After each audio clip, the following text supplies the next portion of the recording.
Parents spill the mistakes they've made that they'll never tell their kids. My son stepped on a giant slug in the kitchen in the middle of the night. He ran into our bedroom and stood on another slug and let out a blood-curdling scream. It woke me up and scared me so badly that I couldn't sleep for a week. It wasn't a slug the second time, by the way. It was just a sock. I won't tell him because he felt bad enough about scaring me. He was 7 years old. Bonus story about my stepson. We'd play a game where if someone said something negative, you just took the last word of their sentence and said, "You're a…" whatever the word was. So if you said this is boring, "You're a boring." We're in McDonald's and my 3-year-old stepson mutters something and starts laughing like a maniac, getting everybody's attention with this hysterical laughter, and I say, "Hey, what's the joke?" And he stands up, points his little finger right in my face and says, "You're a joke." I chuckle every time I think about it. My toddler came charging up when I was taking a leak and got herself peed on. Given all the times she's peed on me, it was only fair, but I still feel bad. One time our cat tried to jump into my pee stream. I probably won't tell her about the many times she tried to get us to touch tongues when she was a toddler. It was entirely innocent, but I can't imagine she'd love to hear about how she'd repeatedly tried to French kiss her mother. God, I did this to my dad once, but I was 5. I saw 2 grown-ups Frenching on TV, and I decided that the next time my dad kissed me goodbye, I'd try that. As a 5-year-old, I was not a good kisser. I basically just wrapped my lips over his and licked his face. His surprised yell let me know that that was not an okay thing to do. I won't tell them because I don't want my wife to know. My son rolled off the changing table and did what the kids are calling a full scorpion, and it was mostly neck-related. I was fully expecting to pick up a quadriplegic, but he was okay with no lasting effects, I think. Yeah, kids are at least partially rubber, which is a damn good thing because that balance combined with that sense of self-preservation is not a great combo. My son accidentally killed his beloved hamster Pongo when he was 3.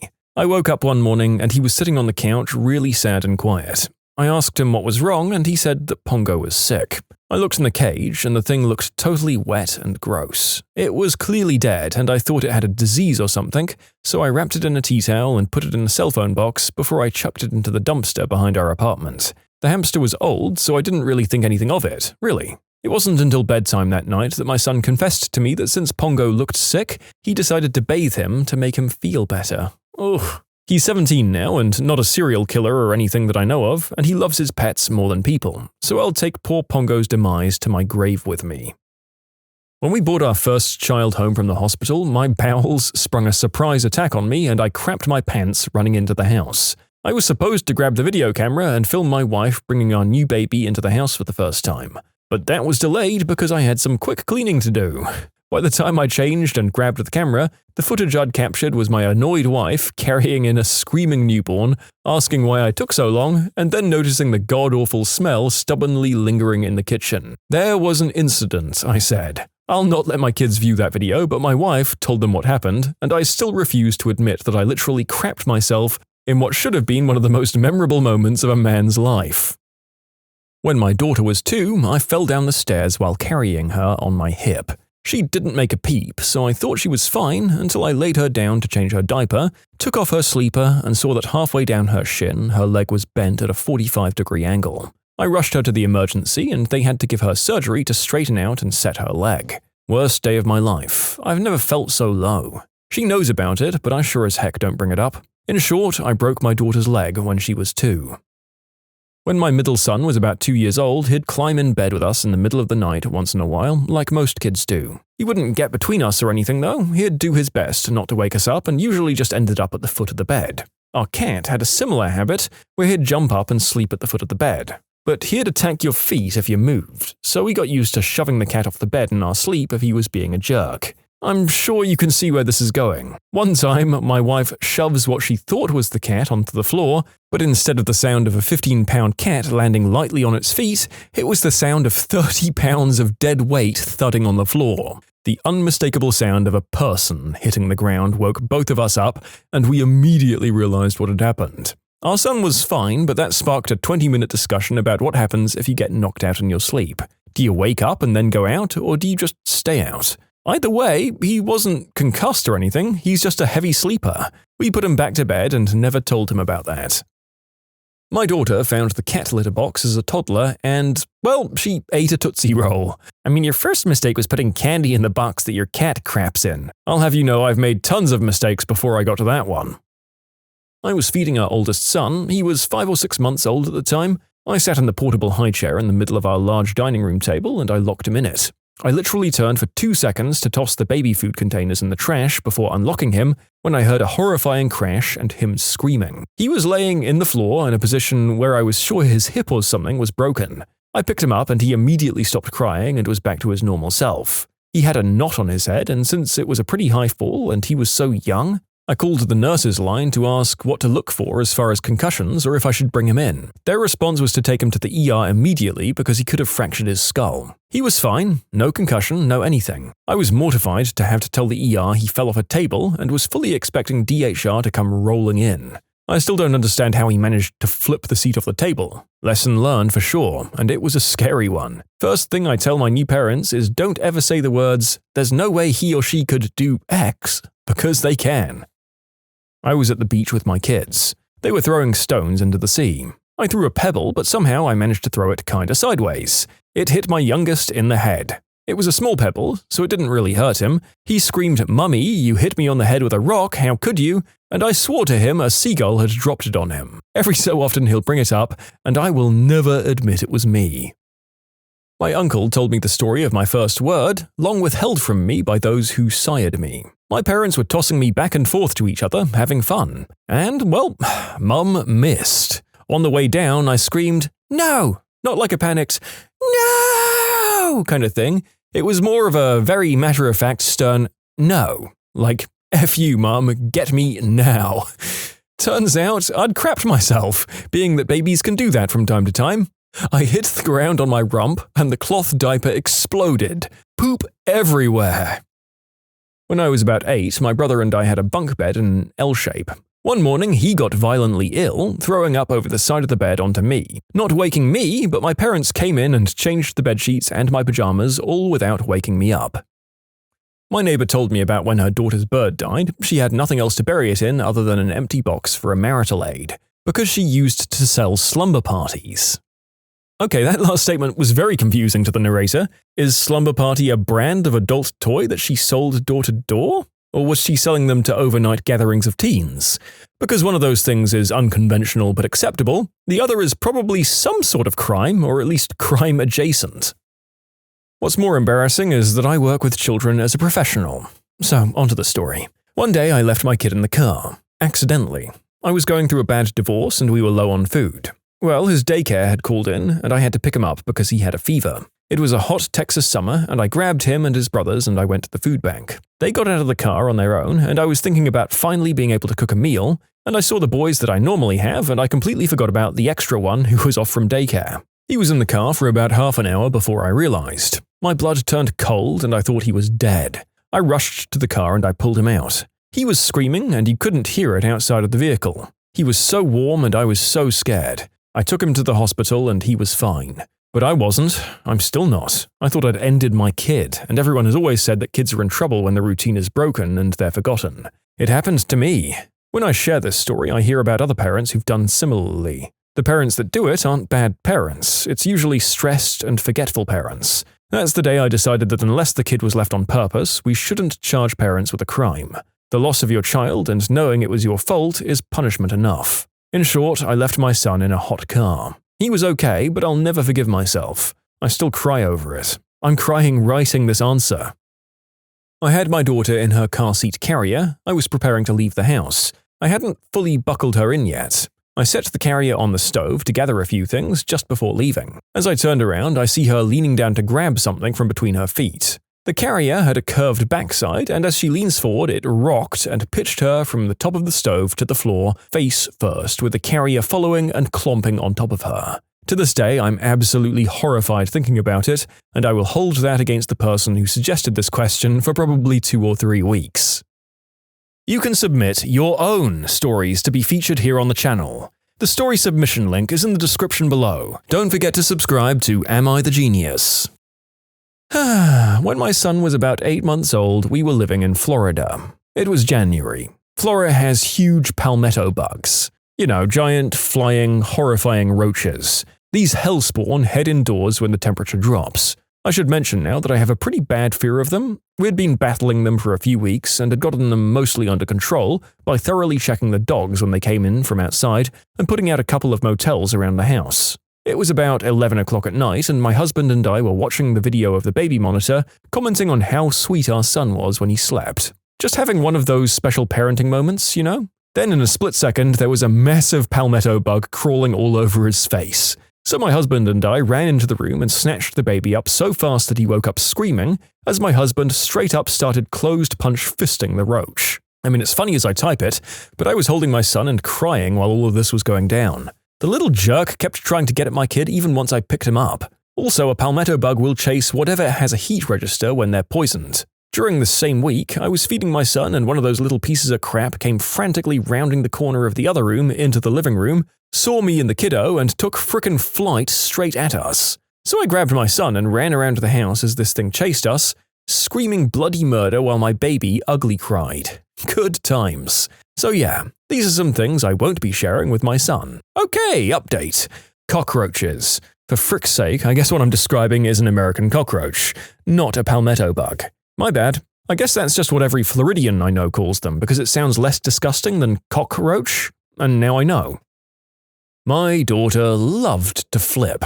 I hold out my hands, palms out, and she grabs them and runs up my body to flip backwards as I turn my hands, palms in. She was about 4 years old, showing off for my friends, and I noticed that my hands were getting sweaty. So I told her to stop, but she kept going. Did a faceplant on the sidewalk. She walked away okay, thankfully not even a bruise.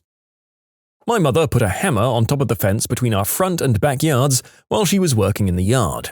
It fell off and landed square on my head on the other side of the fence. I was maybe 5? It split my head wide open. She doesn't tell the story. I remind her of how lumpy my head is from time to time. I was trimming my baby's fingernails when she was like 2. I misjudged and got the tip of her finger with the nail clippers. Cue blood-curdling scream. I was apoplectic. I felt horrible about it for weeks while she was over it and giggling in minutes. I will never bring it up. Ever. No way, no how.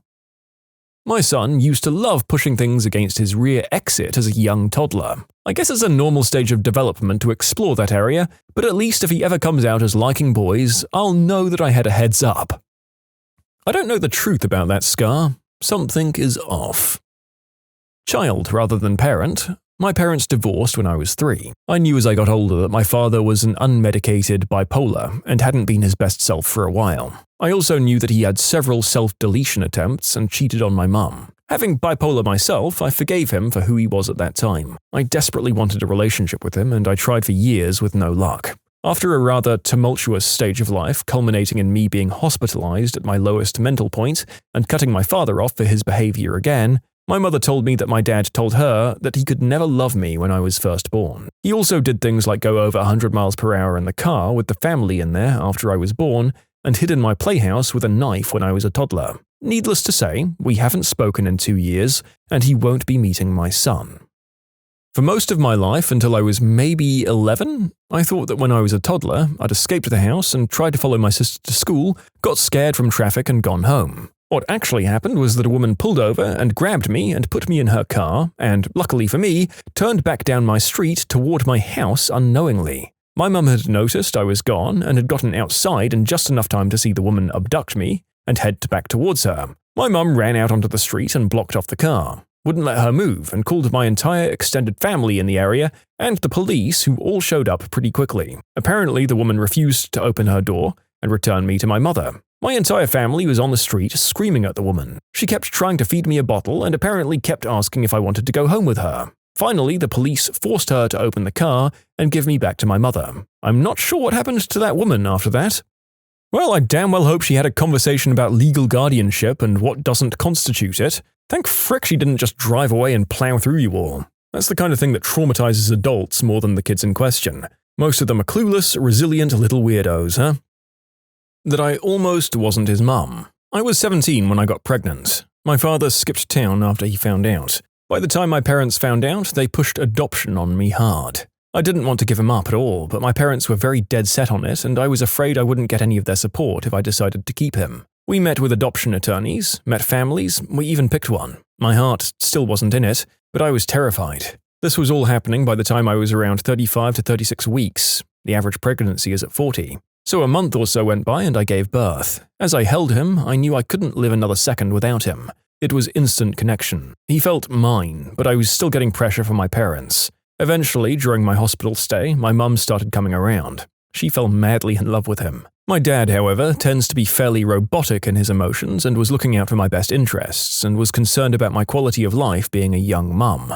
By the time I was discharged, a decision still hadn't been made, so we had to send him to a house run by nuns who watched children that were in less than ideal situations. It was the most heartbreaking moment of my life. He was there for 2 days, and I felt completely empty without him. During that time, I made a life plan to show my parents and prove to them that I had it all figured out. I'd finally convinced them both that I could do this, so we picked him up from the house and I brought him to his home. That was 5 years ago. As any other parent, I definitely don't have it all figured out like I thought I did, but I have a job, a college degree, and a very supportive and loving partner, and an incredible 5-year-old little boy. I can't complain. My 3-year-old spent 5 weeks in the NICU when he was born due to severe meconium aspiration. He was on fentanyl for almost 3 weeks, so he was basically a junkie. The doctors spent the next 2 weeks weaning him off with morphine. Babies with withdrawal are not fun. We do plan on telling him about the NICU, but not that he was a substance addict as a newborn. Not really applicable anymore because he wasn't my son, but I was raising him at the time, and his mother and I have since broken up. Anyway, that morning we'd been getting him ready for the day. Here comes the foreshadowing. My girlfriend casually mentioned that since he was getting bigger, we should look at lowering the mattress on his crib. For non-parents, it seems that cribs have adjustable heights. Lower is safer, but harder to pick up the kid. I said I'd see if I could get to it that day, and, well, I didn't. Anyway, we were trying to get him to self-soothe. Overall, he was a good kiddo, but getting him to bed was often a nightmare, going in multiple times to calm his screaming. Well, we decided today that we'd just let him cry it out, no matter how long it took. This kid would scream like he was being flayed alive if he felt like he was alone too long, so we originally didn't think anything of it. It didn't sound any different to usual. We heard the screaming for probably around 40 minutes when my girlfriend finally caved. Now, she wasn't the calmest person in the world. Not a bad mum by any means, but like most people that have a child unexpectedly, this kid wasn't even remotely planned, she lost patience easily. She finally got off the couch and stormed over to his bedroom and threw the door open, right into his face, slamming him into a wall. He had managed to fall out of his crib, crawl to the door, and was screaming at the door. Now, again, his screaming of this volume wasn't anything out of the ordinary, so no, we didn't notice it sound any different than when he was in the crib. So now she panics, crying and screaming herself, and off to the ER we go. Hours later, he's fine, save for a couple of minor bruises. It took a few more months to get him to calm himself to sleep after that one, though. The first rule is you don't talk about toddler fight club. My family had 3 babies born this summer, and I keep trying to talk my mum into letting me set up a baby Thunderdome in the playpen. 3 babies enter, 1 baby leaves. My daughter started hearing voices when she was 6. She actually thought inanimate objects were forcing their thoughts into hers. It lasted for a few weeks and then thankfully stopped, which surprised me. Everything I read made it seem like I could expect it to be a permanent or at least a long-lasting thing. It's about 1.5 years later now, and I'll never bring it up again. I know from experience that mental issues can be weird, and sometimes thinking about it too much makes it worse. That her father actually told me he didn't want to help me with her 2 weeks before she was born. That he bullied me in front of her and emotionally abandoned us after she was born. She wants to know what happened, and I just refuse to break her heart. Because she's never seen that side of him, and I hope she never does. Well, my daughter's still young, but here's one that I'll never tell her. Her first Christmas, we took her to the mall to take pictures with Santa. She wasn't scared or fussy, but she had this look on her face that said something wasn't right. She pooped while in his lap, and it spilled out of her diaper, out of her dress, and right onto Santa's lap. We don't know how bad it was because we basically grabbed her, yelled sorry, and took off. I imagine that Santa had to close shop for the rest of the day. This is going to sound awful, but when my son was about 2, I was dyeing my hair in the bathroom with the music blasted. My husband was in the living room with our son, but he'd snuck away into the bathroom without either of us noticing. I turned around and my son had opened up the hair bottle and gotten into it, covered his hands, hair, and face with it, completely purple. It was vegan, non-toxic hair dye, so it wouldn't make him sick if he ate any of it, but it took so long to wash the purple off him. When my daughter was 4, We found an old TV for her room, one of those ones with huge backs that they don't sell anymore. Well, she climbed on her dresser one day and tipped it and the dresser on herself. I don't know how she didn't get hurt. What's your top, holy crap, that worked moment? A guy we'll call Bob left the company I was at. A year or two later, he started recruiting people from our company. I was interested, so I flew out for an interview. First 5 interviews went great. Seemed like a good group to work with. The final interview was with the HR director. It went okay, and then we got to the pay part. I said I wanted X amount. She said the average pay for my experience and position was X minus 20K. My response was, Bob didn't fly me out here because I'm average. I have no idea why I said that, but I got the job and the pay I wanted. Months later, when we were getting drinks, Bob brought that up. Apparently, HR director thought I was very quiet and introverted from our interview, so my response caught her even more off guard than it caught me. Used an electric palm sander to clean the soap scum out of my tub. Put a sponge right on the bottom and turned that bad boy on. I thought my tub was just naturally eggshell colored. Nope, it's pure white. I once got fired from a job at the grocery store. I really needed money though, and no other place was hiring. So a week later, I just showed up and started doing my job as usual. No one said anything, and I got my pay at the end of the week like normal, and I stayed at that job until I quit a year later. A very confused patient was fighting me when I was trying to give him IV antibiotics. "You're gonna kill me! What's my family gonna do if you kill me?" He wailed while pointing at his adult son. "If I kill you, they can sue me and the hospital and be rich," I said. The man just kind of made an, "Oh yeah," kind of mumble and let me hook him up to the IV. His son was trying so hard not to laugh. I had a test coming up and needless to say, I didn't want to take it. So 9-year-old me decides to jump out of a tree and fake being hurt. I didn't go to school for the next 2 days. I realize now that I could have just said I fell out of the tree. I didn't actually have to do it. My first edition PS3 stopped working in 2011. It would turn on, but it would never read a disc. About 6 months ago, I randomly found a video on YouTube with like 120 views that was basically a 12-year-old kid showing that if you lift the PS3 vertically when loading a disc, it'll start to read. I tried it and boom, that trick worked. I choose to believe that the child in this video was this commenter's personality from an alternate reality. The 12-year-old was him after he fixed the PS3 in 2011. To get out of an after-hours work event, I came up with the quickest thing I could think of and told my boss that my iguana was sick and I had to get to the pet store to pick up his medication before they closed. I don't have an iguana. The next day, I changed my desktop background to a photo of someone else's iguana. People kept asking me for weeks how my iguana was doing. Had the infamous red rings of death for an old Xbox 360 at one point. Called up a buddy. He told me to turn it off, hold it about 1.5 feet above the floor, and just drop it. I figured that I couldn't make it much worse, so I dropped it. Worked perfectly ever since. My first vehicle was a 1985 Dodge Ram that had about 300,000 miles on it. Needless to say, it wasn't exactly reliable. Anyway, my friend and I had tickets to go see a concert in a city that was about 3 hours away. We made it there just fine and had a blast at the concert. We couldn't afford to stay overnight, so we started on the long journey home. If all went well, we could get home around 3 a.m. There was one stretch of highway where there was 60-ish miles between towns. It's pretty much the worst place to break down on that journey. There were big signs warning travelers to fill up with gas before leaving town, but I had half a tank. My truck sputtered out and died almost halfway between the two towns. It sure sounded like I ran out of gas, but the gauge still showed half a tank. All had not gone well. So there we were, 1:45 a.m., stuck on the side of the highway in Texas, 30 miles from the nearest towns, no moonlight, and this was before teenagers had cell phones. We were screwed. After a bit of poking around with a flashlight, we discovered that we did have fuel, but the fuel pump had died. We decided to sleep in the truck and mess with it in the morning.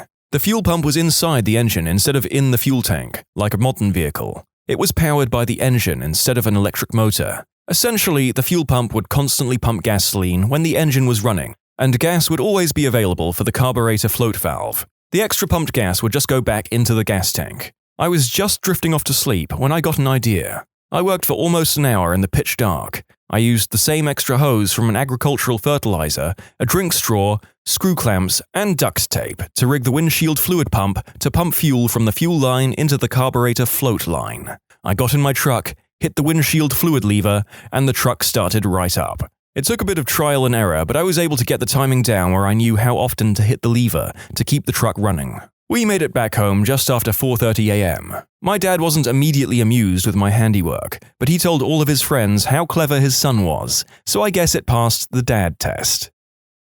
Please tell me that you didn't keep that same pump in place after you got home. I'm willing to bet a device designed to squirt water isn't going to hold up for long against a more corrosive substance like petrol. Halloween party during college, and everyone is starting to pass out except this very inebriated girl who just won't shut up about wanting someone to turn off the light. I pulled the sleeping bag over her face and said, "Click." She said, "Thank you," and went to sleep. My friend and I looked at each other amazed that it actually worked. Had a laptop slide backward off my lap, hit the floor, and stop working. Showed me an error screen and wouldn't start back up. Decided to turn it over and drop it from the same height onto its opposite side. Why not? It's already broken, right? And it started working again. Have you tried dropping it off and on again? A buddy of mine once did this with his body and a dent in the side of the van, drunk. We asked him how the dent got there and he starts backing up and says, "Well, I was drunk and I stumbled pretty hard and slammed into the van, like this." Long story short, he recreated the drunken fall whilst drunk again and popped the dent right out of the van.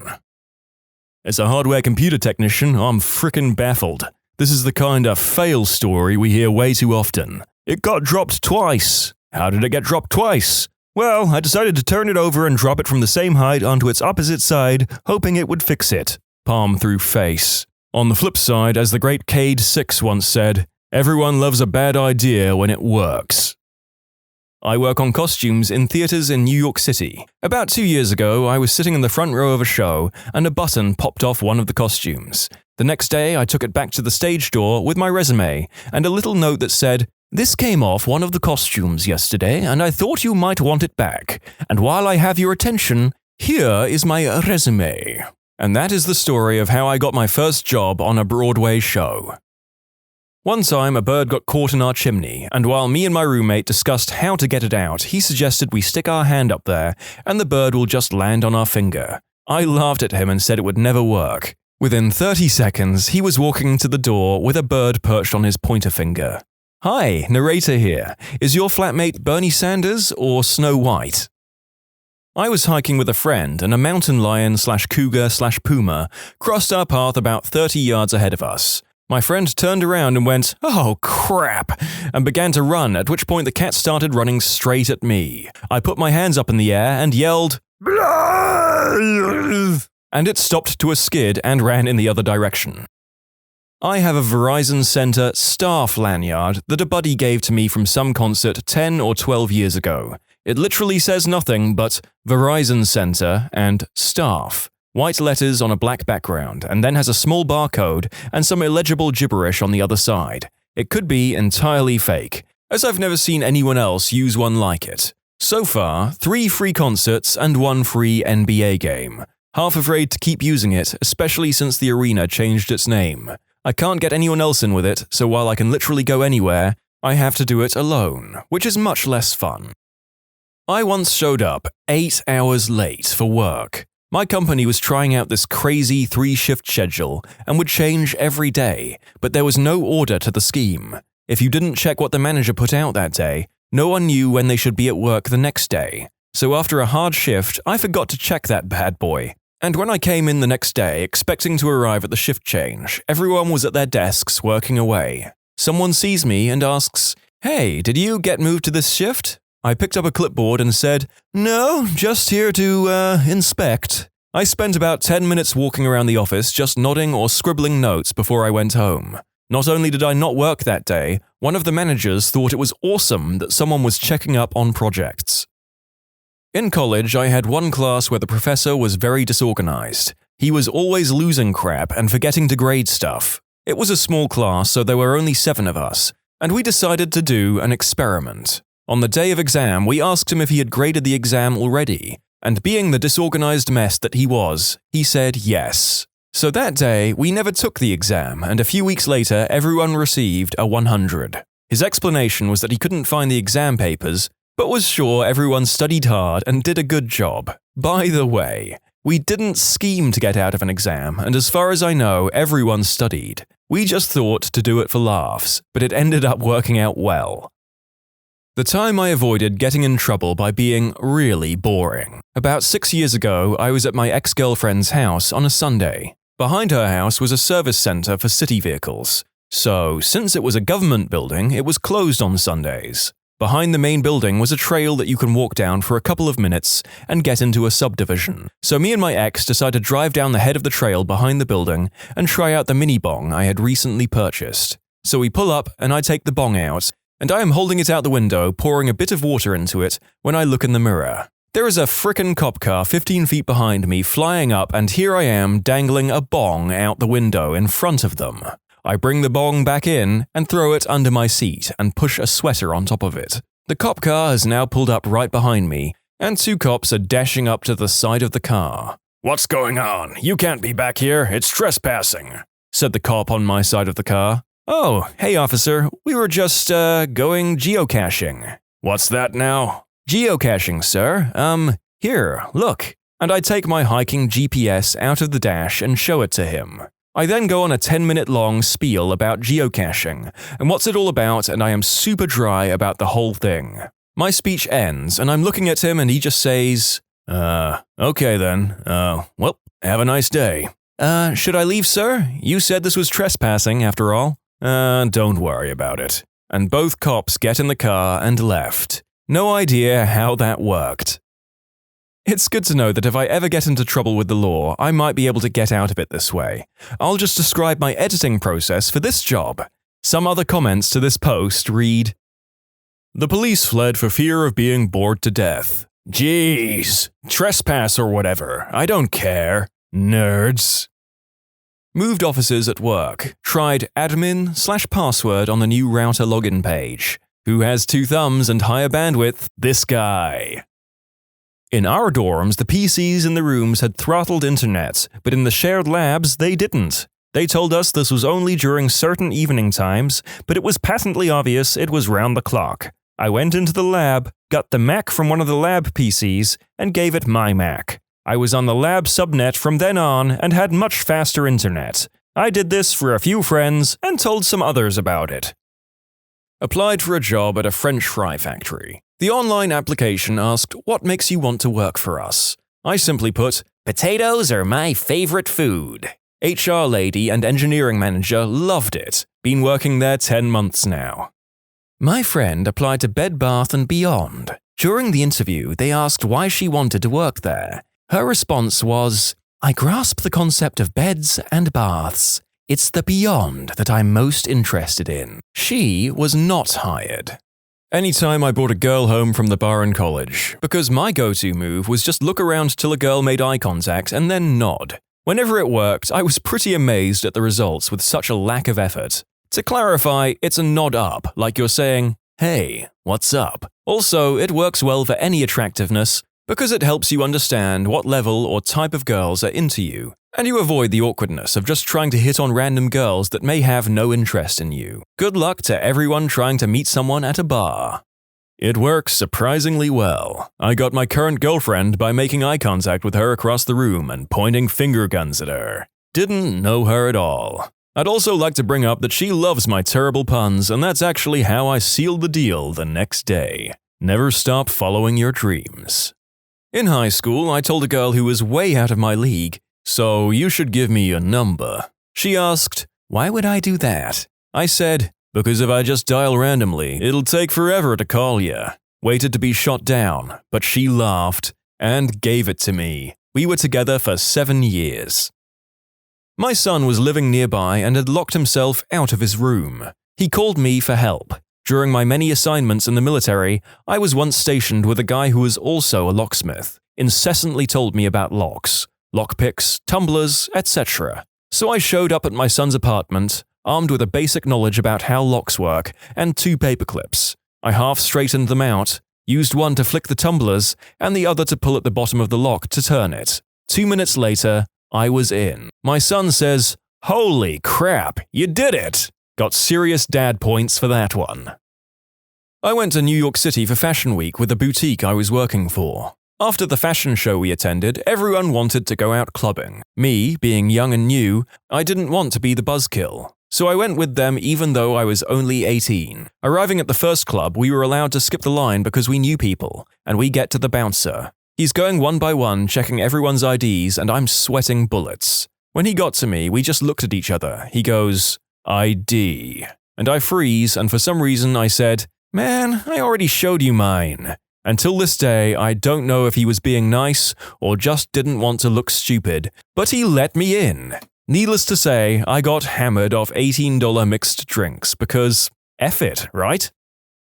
For about 10 years, I had a wart on the bottom of my foot. A really big, ugly, better not date a dude with a foot obsession kind of wart that was probably about 1.5 centimeters across. I'd tried pretty much everything to get rid of it, short of going for what I was told was the painful cryosurgery to get rid of it. When I'd eventually had enough of having a blob the size of a Volkswagen Beetle on my foot, I decided to book an appointment with my doctor to have it removed surgically. Then I read about duct tape occlusion therapy. The basic idea is you put a patch of duct tape, stick it over a wart, and wait. If the tape falls off, you put another piece on and, well, that's pretty much it. Bollocks, I thought.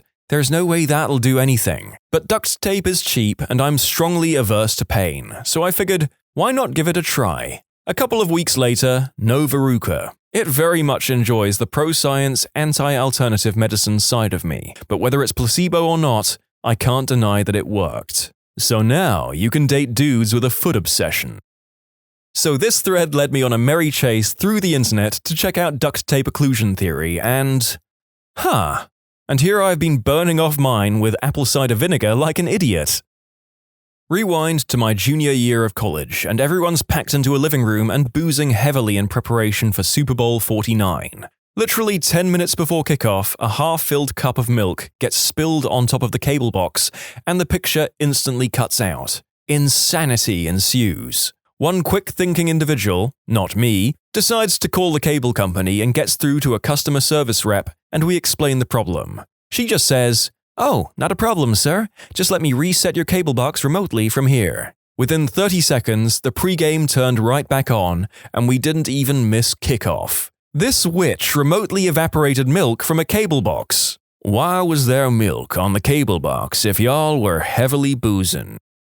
Chicago, 2004. At a tech conference and been dancing with this amazingly hot woman at a bar near the event hotel we are all staying at. We get into the elevator after closing time with 8 other dudes, all of whom have been working to get time with her. I'm on the 4th floor of a 30-story hotel. She's somewhere in the high 20s. Door opens at my floor. I say, "This is me," as I'm in the back of the elevator with her. She says, "I'm really thirsty." And I immediately reply, "I have water in my room." "Great, let's go." Married for 13 years now, together from that night forward. I woke up the next morning and we decided to spend the rest of our lives mornings together that day. She moved states 3 weeks later, and we wed 4 months after that. 2 kids and a very happy life followed that cheesy line.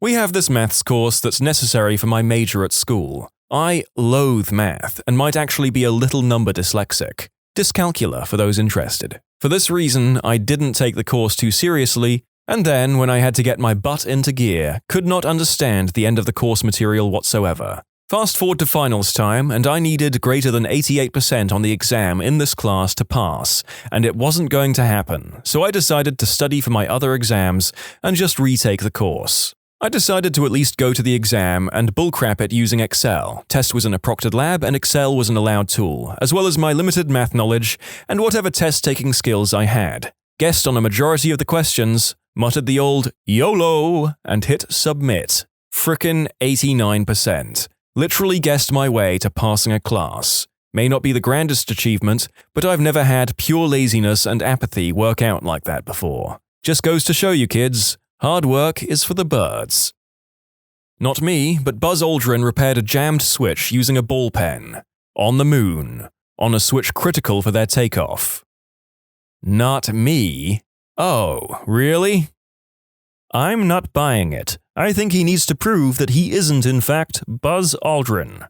What's your "what the frickin' frick is this" moment in your dating history?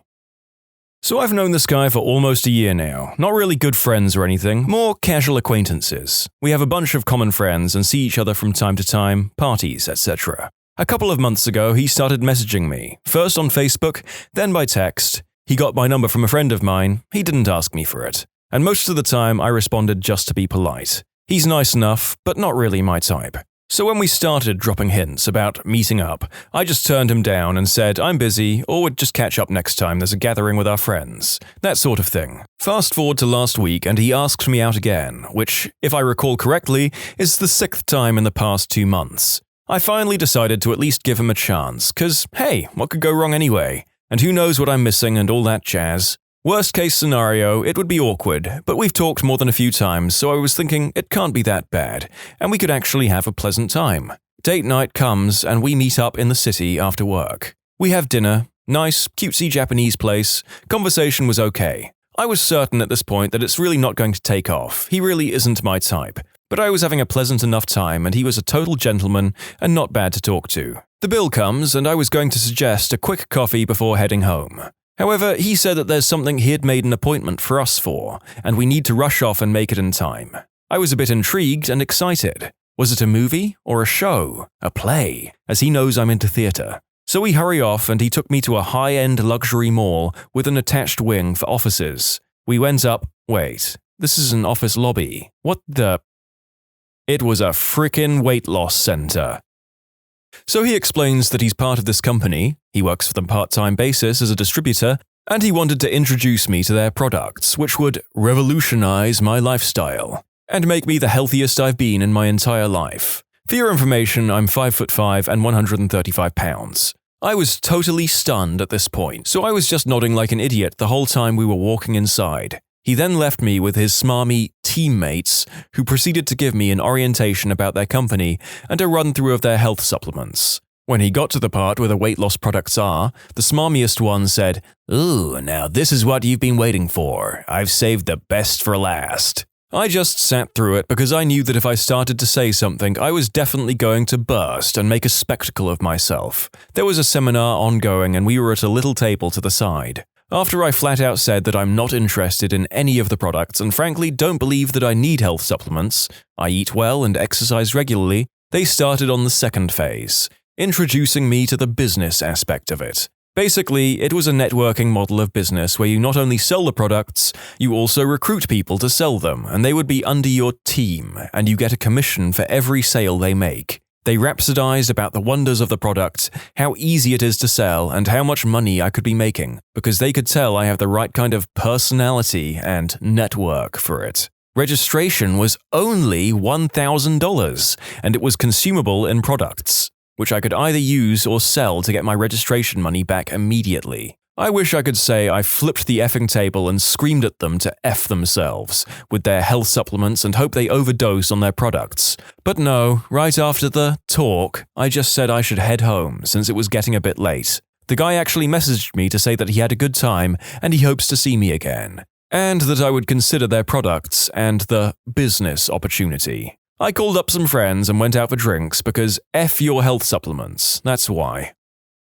You know, I've been on some bad dates in my life, but none of them were join my pyramid scheme bad. I'll take my dates being into unexpected kinks any day, I suppose.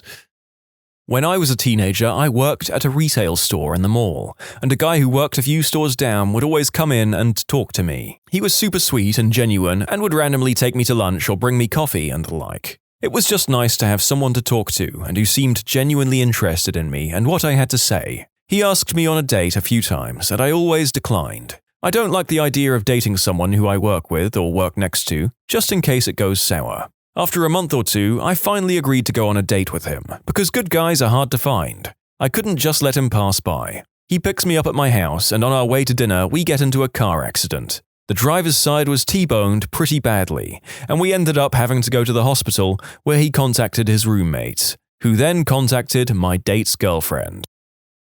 After my freshman year of college, I met a guy on OkCupid, and we went to get dinner at Fridays as our first date. Offered to give me a ride, but I said no. He was a couple of years older, well-dressed, and started talking about how he'd started his own business after college, and it was going well. Good for him.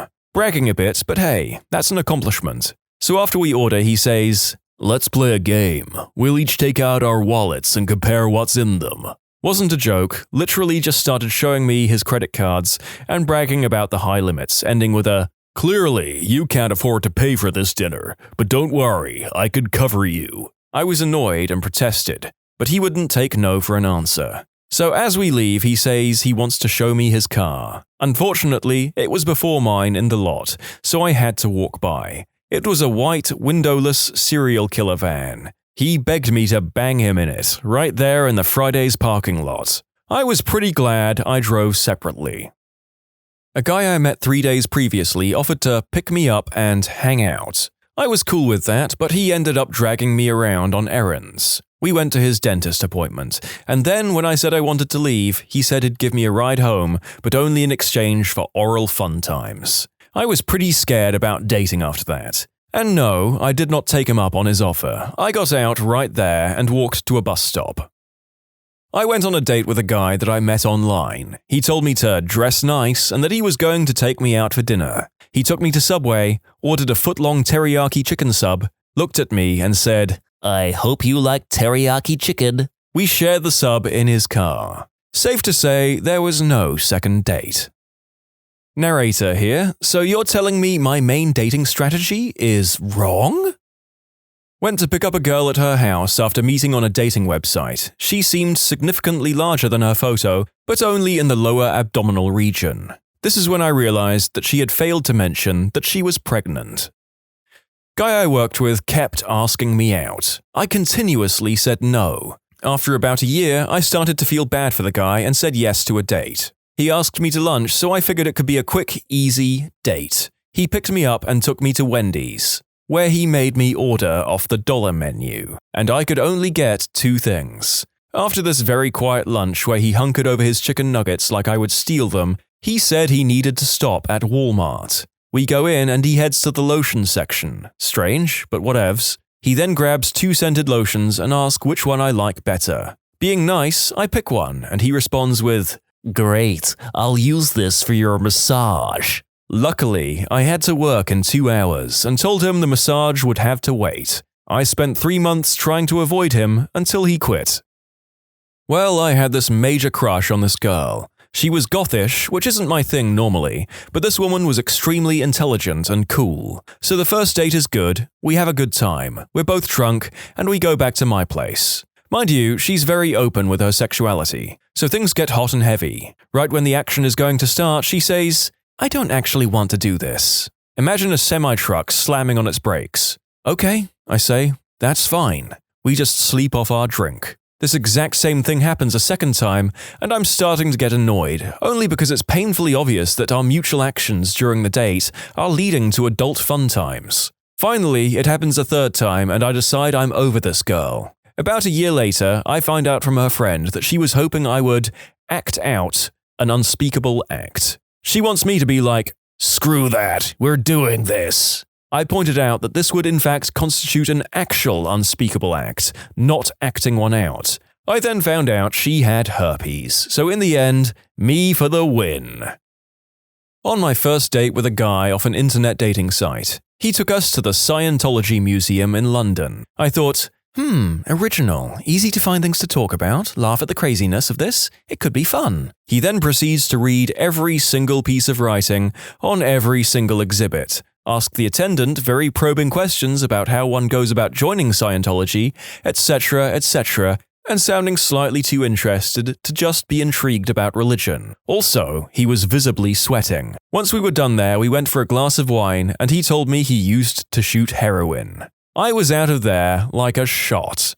In college, this guy from one of my classes asked me to go out with him out of the blue. We'd never even talked before, but he was pretty cute, so I said sure. We exchanged numbers, and he said he'd call me with details. He called the next day and told me we were going to a restaurant that was way out of my price range. We're talking like, no way this bill will be under $100. I tried talking him out of it, and when that didn't work, flat out saying I couldn't afford something like that. But he insists and tells me not to worry. This all really should have been a clue to me. So I say fine, and we agree to go. We get to the restaurant, and waiter comes over, and I go to order, the cheapest thing on the menu, when he stops me and says, "Ignore her. We're both having the steak." But I don't like steak. "She's just saying that because she's poor. We'll have steak," and shoos the waiter away. I'm mortified and angry and want to leave, but he was my ride. He tries to make conversation and just proves to me that he really is a butt. He then says that he has to go to the bathroom and leaves.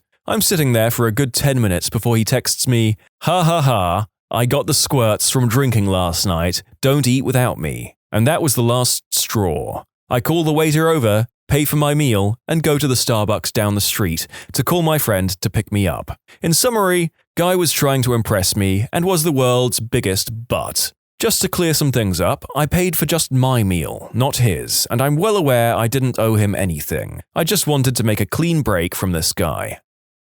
I know for a fact that bad dates are not a gender-exclusive experience, but I can't help noticing that the girls seem to have a disproportionate number of horror stories in this thread. Funny that.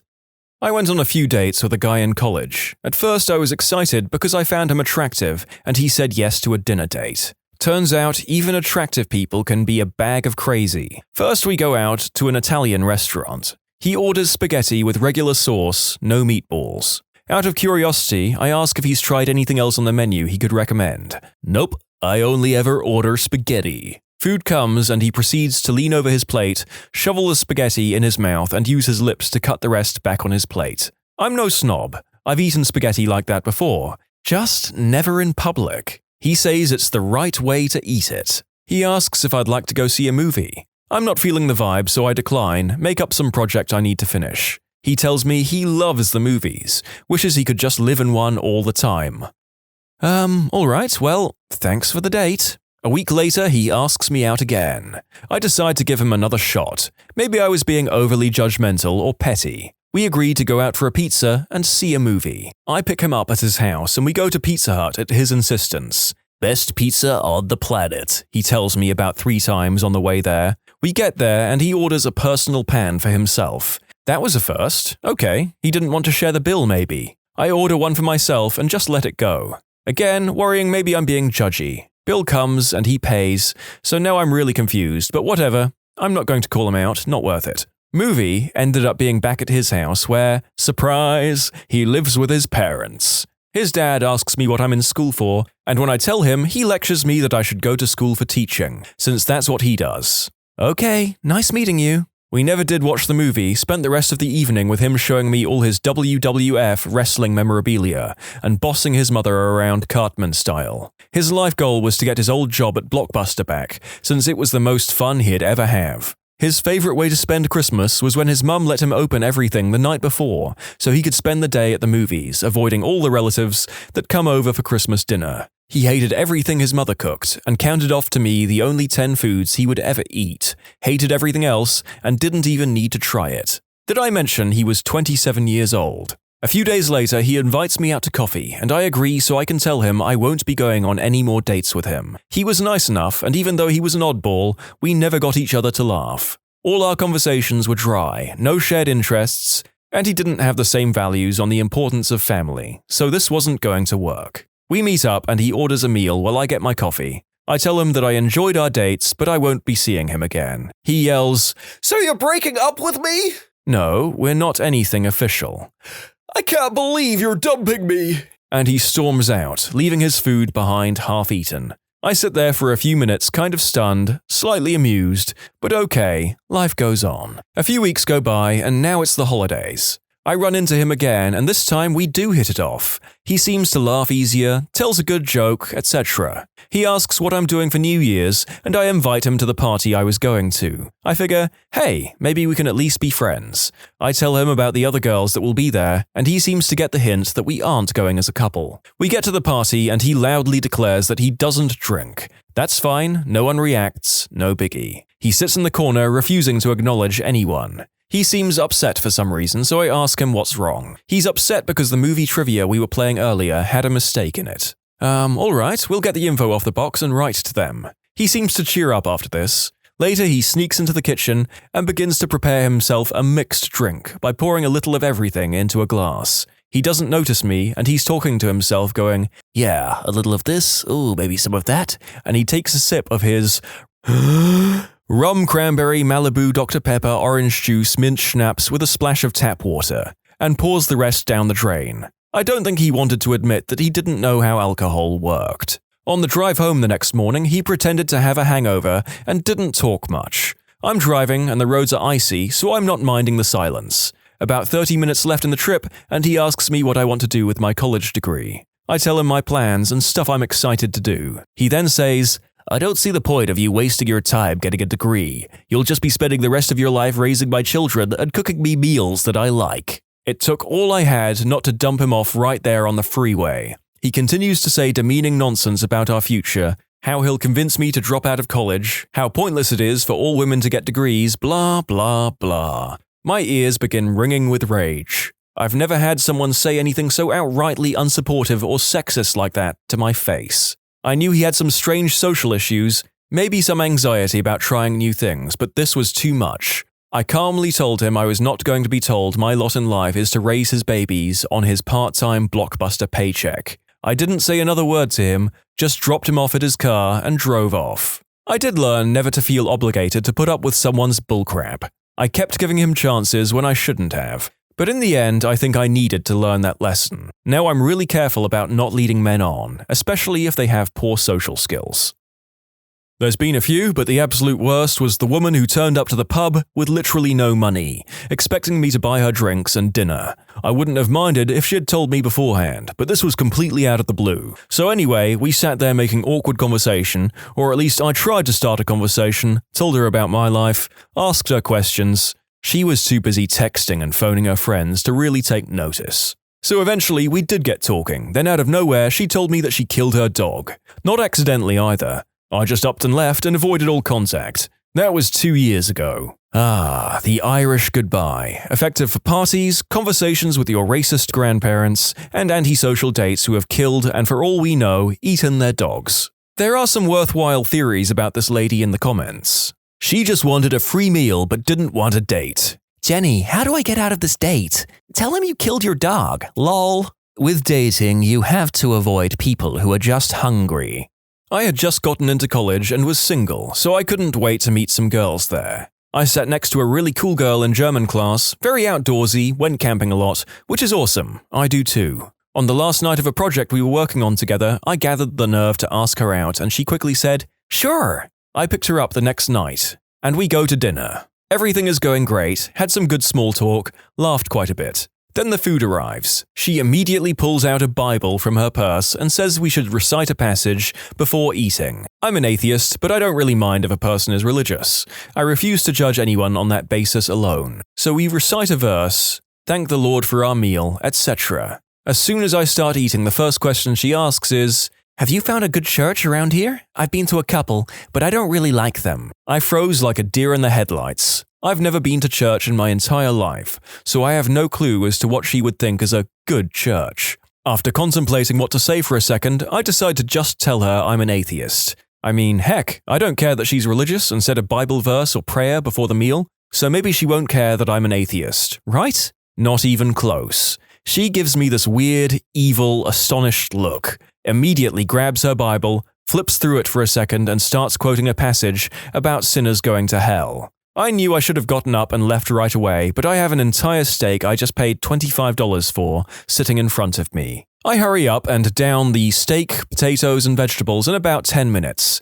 During these 10 minutes, she's still reciting passages, talking about how I'm going to hell. I just nodded and continued inhaling my food. Pulled out a piece of paper with about 5 cab companies' phone numbers on it, grabbed about $75, threw it on the table. The only thing I said to her was, "That should be plenty of money to pay for dinner and get you a cab home."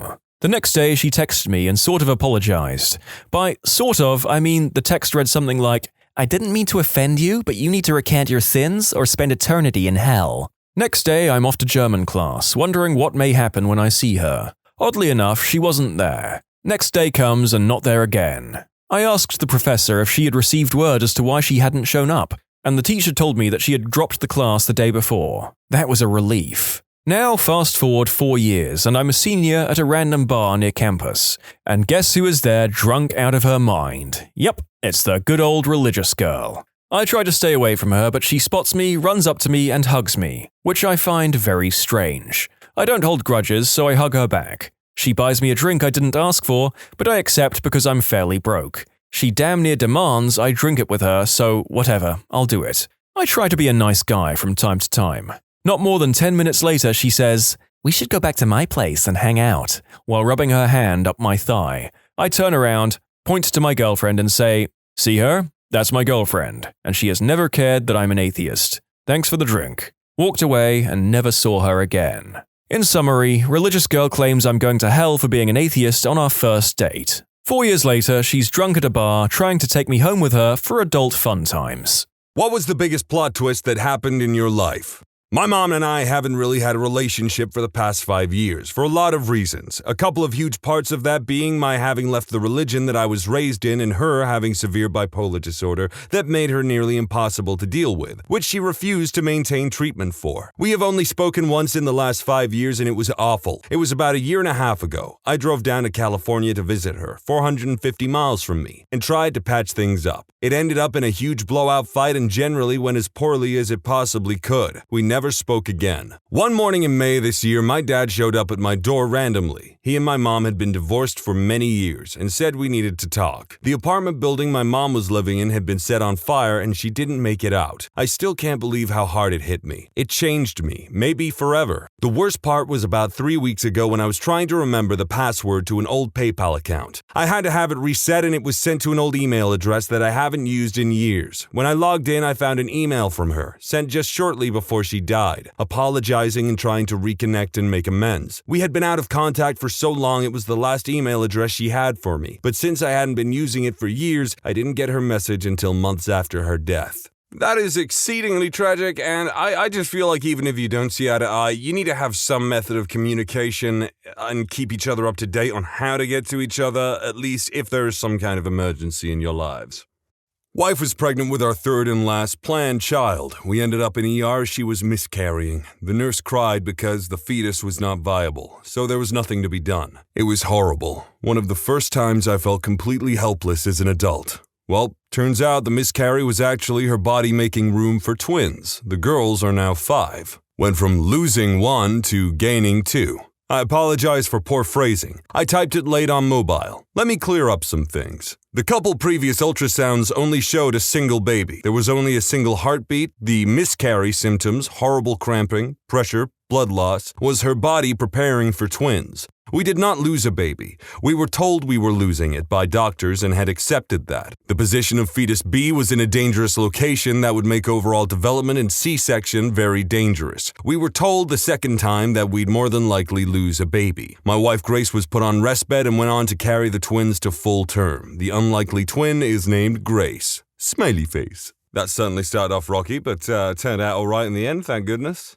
I was transferred to a division. Within a few months, my new supervisor and I hated each other. She was incompetent and I spoke up when she screwed up. She made my life hell and finally decided to give me a job that she thought would make me quit. I packed up my stuff in a box and asked for help moving to my new desk. She said she didn't have anyone to spare. I was carrying my box and didn't see a spill on the floor, ironically just outside her office. I slipped, fell, and broke my knee. I am on permanent disability, very legitimately received a huge settlement, lifetime health care, retired early. She was demoted, then fired partially due to the way she handled my case. This all happened a few years ago. Recently, when my husband and I were grocery shopping, I saw her in the store. I didn't want to see her, but my husband caught her eye and gave her a big thumbs up. She looked angry. That sounds like a happy ending, but the fact that they're on disability for the rest of their life after breaking their knee and stuff, I would be utterly and unfathomably miserable if I could not move properly. I love being able to move. I like going out on sunny day strolls and riding my bike and stuff. The money might help, yeah, but I just appreciate my ability to move and stuff, personally. I met a girl through Plenty of Fish and dated her for a year. She lived 6 minutes up the street from me, so we saw each other quite often. Both of us were quite introverted, so we mainly only hung out with each other. We both considered the relationship to be serious and exclusive. Anyway, right from the start of the relationship, I noticed that she would text this one guy pretty frequently. I asked her about him, and she told me that he was her tattoo artist. Just to be snoopy, I checked out the website of the place she got her tattoos done. Sure enough, there was a tattoo artist there with the same first name as the guy in her phone, but the last name was different. I asked her about it and she quickly called me out on being paranoid and how it was ridiculous to think that she would lie to me. I agreed, it was pretty paranoid of me. Maybe 5 months later into the relationship, I'm on Facebook and I decide to search the name of the guy in her phone. A profile comes up in the same small city we both live in, but there is no profile picture or anything. I decide to bring it up with her again because now there is 2 Facebook profiles, one who is actually a tattoo artist and one who has the same name that is in her phone. She freaks out on me for bringing it up again and tells me that I'm crazy. I agreed but just wanted a straight answer. She told me that I had nothing to be worried about. I apologized and we got over it. About a year into the relationship, I found her on Plenty of Fish. I would periodically go on there to see if she recreated her profile. We both deleted our profiles. I found a profile that I thought might be hers, but obviously no pictures. I catfished it and it turned out to be her. She was back on Plenty of Fish and looking for guys. I had all the evidence I needed and I was going to confront her with it the next day and break up with her. However, I thought that if I was going to break up with her, I was going to message this Facebook profile I had found that matched the name in her phone just out of curiosity. Plot twist. I message the guy. He gets back to me immediately. We converse and it turns out that he is her boyfriend. I had been her second boyfriend the entire time. She met him 2 months before she met me. She bounced back between me and him for an entire year. Neither me or him knew about each other. He saw my name in her phone once and she said that I was her tattoo artist. Every time I ever called her out, I was right. Every time she was gone mysteriously at night, she was with him. Every time she said she was hanging out with a friend of hers, she was with him. She doesn't actually have any friends. It was always him. Anyway, we both broke up with her the next morning and met the next day to have a beer. Haven't spoken with him since. While I find behavior like this somewhat reprehensible, I must say it is rather impressive she kept this charade going for over a year. But I will also say that this person sounds like a naturally paranoid individual, but they were absolutely on point. Bill was a self-made millionaire by the time he was 18 years old. That was in the mid-'80s. He has been one of my best and certainly most influential friends. 25 years ago, he married a girl that I did not like or trust. I told him as much, but he married her weird butt anyway. A few years ago, she ran off with a guy she met at a roller skating rink. He apparently wooed her with his zooming around or whatever, and Bill was single again. He met a girl and I insisted I meet her. Bill remembered that I had not approved of his ex. We met for lunch at one of those awful buffets. The girl was beautiful. She used English like a scalpel, working on a PhD. She was awesome. But I noticed little things about her. She had obviously been to finishing school. Then why did she have fingernail polish on her cuticles and a dress from a 1985 resale rack? There were just a lot of details that didn't add up, and Bill was getting ready to marry her. I told Bill that I thought she was hiding something, but I didn't care. This gal was high class and high bred. I told him she was great. Bill hadn't met her parents till the wedding. It was at their beach house in Destin. It turns out that my friend hadn't told his new bride of his formidable wealth, but she had been hiding the fact that her parents are legit billionaires. Bill deserves someone like her. And I wish Bill all the happiness in the world. I have one that is straight out of a goddamn soap opera, and I'm fully ready to accept people calling bullcrap on it, but I'm gonna tell it anyway. I was very good friends with a guy in high school named John who was dating a lovely guy named Jenny, Polish or something. I can't recall, but that's sort of irrelevant, and was madly in love with him. He carried Jenny's picture around in his wallet, and every time they were together, they were super sweet. Really adorable couple. Then, one day, Jenny starts acting really strange and distant. Doesn't answer John's phone calls, doesn't spend time with us, the whole works. He flat out broke up with John and broke the poor guy's heart. I bought a spare t-shirt for a few days because my shoulder would be soaked from him crying on it. And then it got even worse. John called me one afternoon after school and begged me to come over because he needed a friend. When I got there, he told me that Jenny had been killed in a car accident and he was absolutely devastated all over again. I went with him to the funeral a few days later for moral support and he was just broken. Spent a couple of weeks just moping and being depressed, and here comes the plot twist. Are you ready for this crap? He gets a frickin' call from Jenny. He had a twin brother that we never knew about who was apparently a big troublemaker, and he had been sent off to boarding school. When he'd be home to visit last, they'd swap places for some reason that I never found out. Either simply for a laugh or for some other reason I never knew, but they did. His twin was the one that had been avoiding John and broke up with him, and he had been drinking and doing illegal substances before he got into the accident that killed him. Danny had been off at boarding school, so he wasn't able to make it back for the funeral, and when he did get home, he had to work up his nerve for a few days to tell his parents what they'd done, which led to them realizing that the child they thought was dead was actually alive, and vice versa, which led to some fun family complications, not the least of which being obituary retractions, headstone replacements, and lots of screaming, apparently. Meanwhile, John and him had a whirlwind romance afterwards and a giddy fit of reunited bliss, but it fizzled out after a month or so because John was furious after the reality sank in at what Janny had done without telling him and letting him be so miserable all that time. Not to mention letting him think that he died. I was the third-party observer in all of this, but to this day, it's probably the most unbelievable thing that's ever happened in my life. Well, this just had everything. Illegal substances, alcohol, romance, identical twins. Yeah, they're right, it is straight out of a goddamn drama. Told this before and will again. I was a little goth girl in high school and secretly had a mad crush on an upperclassman that was a wrestler and did cross country. My cousin, who was Little Miss Socialite, also had a crush on him and hit on him constantly. He and I were complete opposites. We rode the same bus and I was pretty sure I was invisible to him. So one day, his friends start picking on me. He gets up from the front of the bus, moves to where his buddies and I are sat, and sits down next to me, throws his arm around me, and they stop. This annoys the hell out of my cousin as he and I become friends, and he constantly ignores her advances. She later goes on to have me expelled by saying I had a bomb and was going to blow up the school because she didn't like this or that her BF and I were close friends. This ruined every friendship I had except the one with my and her crush. He and I remained friends even after he moved away, and then closer friends when he moved back. Today, he and I are going on 4 years together. We bought a house and car, had a daughter, and are working on plans to build our next and probably permanent home. 10 years later, that B-word is still greener than a Granny Smith apple. Little did the cute AF goth girl's cousin know is that when she accused her of being a literal terrorist, it only made him want her more. Had a child with a woman I didn't love. Gave up my entire life to move states to try and give it a go. Became depressed and made the decision to move back home after realizing it just wasn't working.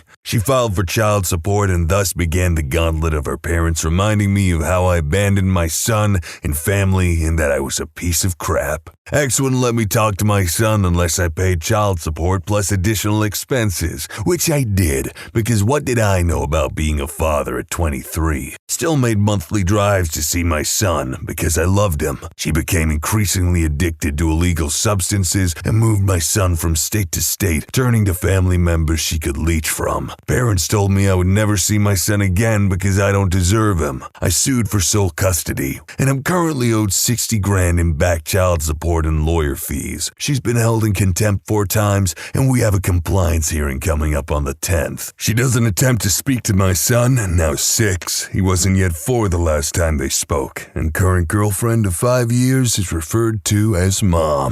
You know, good for this guy. Seems to have gone through a lot of personal suffering and well chuffed that he persevered and now happier than ever. Hell yeah. I worked in morning radio and I was also an accomplished bowler. One day I mentioned something about a high score I had and a listener called in and challenged me because he had just bowled a perfect game the week before. We worked out the details, and since we had the same first name, I said the loser has to legally change their name for 1 year to whatever the winner wants. We had an attorney ready to donate time for the paperwork. The guy refused to agree to those terms. He was up for anything but wouldn't do the legal name change. So we decided that the loser gets a tattoo of the winner's choosing. My idea was better, but I digress. So the challenge was set. 1 game the next day for the tattoo. Our studio was next to a bowling alley, so we were able to set it up so that we started in the studio in the first hour of the show, bowled in the second hour, and got the tattoo in the third hour. I designed my tattoo and got it to an artist. She made a stencil so she could tattoo fast and make for better radio. I threw the first 9 strikes in a row. He missed a spare in the first. I didn't even finish the game. I would have had somewhere between a 269 and a perfect game. He couldn't even score higher than 200. So we go and get the tattoo on this guy like 10 minutes after I embarrassed him on live radio.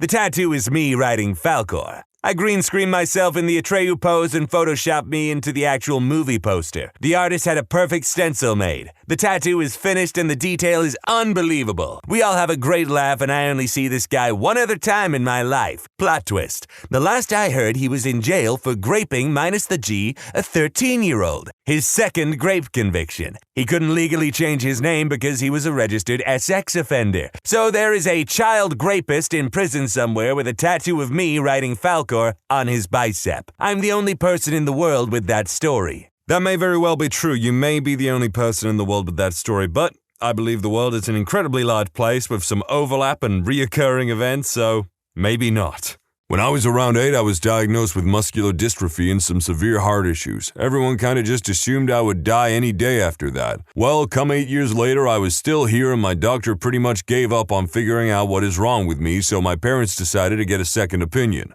We went to Mayo Clinic and I was easily diagnosed with postural orthostatic tachycardia syndrome, something that is easily treated through exercise. In my case, post varies a lot and can be much more difficult to fight for others. The opposite of what my doctors told me to do. After that, I was just like, crap, now I have to plan my future. See, this is a real plot twist, because some people in this, I swear, have taken the idea and gone, oh, my life taking a very sudden and extreme change is a plot twist. No, this is a plot twist. A good one at that. I will try to keep this as short as possible. My grandfather left my grandmother for another man after 35 years of marriage and the raising of 2 kids, a daughter, Mom, and a slightly mentally disabled son, Drunkle. It messed my grandmother up pretty bad. Fast forward 16 years, my mom dies from liver failure. Me and my kid sister are young and broke. Grandmother is old and broke. Grandfather pays for everything. Nobody says anything to him. No thanks, no condolences, nothing. I want to go see him and talk to him, thank him, and see how he's doing. I asked my grandmother where he lives on the grounds that he told me he had something important he needed to tell me. Pulled out of my butt, obviously, but grandmother bursts into tears and confesses that grandfather is not my mom's real father. She had a whirlwind romance with some traveling jackass con man who left her as soon as he could. Grandfather offered to marry grandmother and raise my mom as his own. Mom never knew. I was stunned. My grandmother was always really judgmental of other people and looked down on anyone else in this exact situation. She was sobbing at this point, and I snapped at her to stop because blood never really played all that heavily into what me and my sister considered family that she shouldn't consider it either. Anyway, that's how I found out one of my family's biggest secrets on accident and then promptly didn't give a crap. Neat plot twist, though. People really enjoy the phrase whirlwind romance in this topic. TLDR, big misunderstanding leads to big love. I'll share my grandma's, one of my favorites. As a young woman, she worked at a humble bakery in a small town in Australia. American soldiers were stationed in her town as they readied for deployment in the Pacific War of World War II. One day, a soldier from New York City came in and tried to order something not on the menu. His accent was very thick and she, being a Scottish immigrant, could not understand him. She was very embarrassed, but kept trying to assist him. After a couple minutes like this, the soldier got very impatient and started cussing and insulting my grandmother, the bakery, the town, etc. Well, my grandmother, a proud woman of small stature but surprising strength, came around the counter and punched that man hard in the chest. I'm told she broke one of his ribs, but that seems extreme. She definitely knocked him over. Fellow soldier lifted the stunned soldier off the ground and back to the base where they told their CO the story. The CO panicked about ruining relations with the town and pointed to the nearest man. He asked where he was from. Illinois, and hearing no action, sent him back to the bakery to apologize on behalf of the army. The man did a wonderful job and made a good impression and went back to that town after the war, and he married my grandma, and they lived happily ever after. They eventually moved back to the States, but she refused to ever visit New York City. Ah, Americans, never will they understand not to mess with a bonny little Scottish lady. That's a sweet story, though. TLDR, thought I was starting a new life and I did, but not the one I thought I would. I moved from California to Chicago after a year of doing nothing after finishing school. Lived with a friend for a bit, then found an apartment in the city with some roommates. Got a perfect job in the field I went to school for. Almost 2 months to the day after I moved into the city, I went on a date that ended in me getting meningococcal meningitis. Spent 2 weeks in a coma. 2 months in a Chicago hospital, was sent back to California on a medical flight where I spent 5.5 more months in a hospital, lost 8 of my fingers and both of my legs, and now, 2.5 4.5 years later, I am still recovering with near constant setbacks. My God, went on a hot date. She presumably gave him the meningitis, not on purpose probably, but yeah, that's how you contract it, through saliva, spit, respiratory secretions and all that stuff, you know. And lost his legs, lost his fingers, just had to stay in hospital for a long time. The coma? This is a man who has suffered. This is what I'm talking about when I say to people, yeah, you can be plucked from existence or anything can happen to you at any time. Gah! I never really knew my father growing up. Sadly, he lived right next door for most of my adolescent life. There is exactly one time I remember him acknowledging me. I was standing on my front porch and he was going up the steps and into his. I was a kid. I waved, he waved back. That is the only contact I remember with my father as a child. Still though, I've always wondered about him. It hasn't really ever been about anger or anything, but more so why he chose not to want me. I've wondered about him for over 15 years. Way back in the day, they released a bike called the Sonic 6. It was a glorified Huffy with a big blue shield on the front and a gear stick in the dead center to change gears. I got it for my birthday, and of course, I was ecstatic. That thing was so cool. As luck would have it, as I was riding with a friend, a guy walking past me the opposite way cold-cocked me and knocked me straight off the bike. I got sucker punched like you wouldn't believe. The dude was huge, like obese huge. I was a kid. How powerful was I? The guy simply jumped on my brand new bike, told me to stay down and pedaled off. I chased him, but I didn't get very far. He was gone in a flash. 15 years later, I learned that my real father had paid that guy to beat me up and steal my bike as a revenge tactic against my mother. I mean, what kind of person does that? What kind of father does that? Sad, really. Another tad bit I wanted to throw in. I mentioned how the dude decked me and just rode off with the bike. Multiple sources had confirmed that he had actually paid the dude to beat the crap out of me. Like hit me while I'm about out for the count type of thing. The guy used to hang out with his friend right across the street. A few weeks after my bike was stolen, they started riding it up and down the street in front of me, except they had broken off the left-hand side of the handlebars. I remember the shield used to flap back and forth as they went flying down the street on it. How is that for some bullcrap? What a despicable, vindictive individual to pay someone to beat up your son and steal his bike because you don't like the mom. What? What's their father's name? Stan Smith? Does he work for the CIA? Because that's the kind of thing that he would do. Well, maybe not actually, because Stan Smith would probably do it himself. What is the dumbest but 100% serious thing that someone has said to you? My sister thought diet pills were low-calorie pills. Her actual quote was, "Wait, diet pills aren't for losing weight? They're not just a healthier version of regular pills?" Is it bad that I understand how she could get confused? You stupid idiot. How can there be shadows on the moon if there's no gravity? Working in retail and a customer came up to me and said in a very angry tone, "What is that noise? You need to tell your manager to fix whatever that is." That's rain. It's raining outside, lady. I will say, when I worked at a big warehouse store, when it rained hard, it was pretty loud. We were in a car and an ambulance passed us with its lights on. My friend turned to me with a very serious look on her face and asked, "If you were a blind and deaf car driver, how could you know how to pull over for the ambulance?" That became her senior quote. I had a similar thought the other day.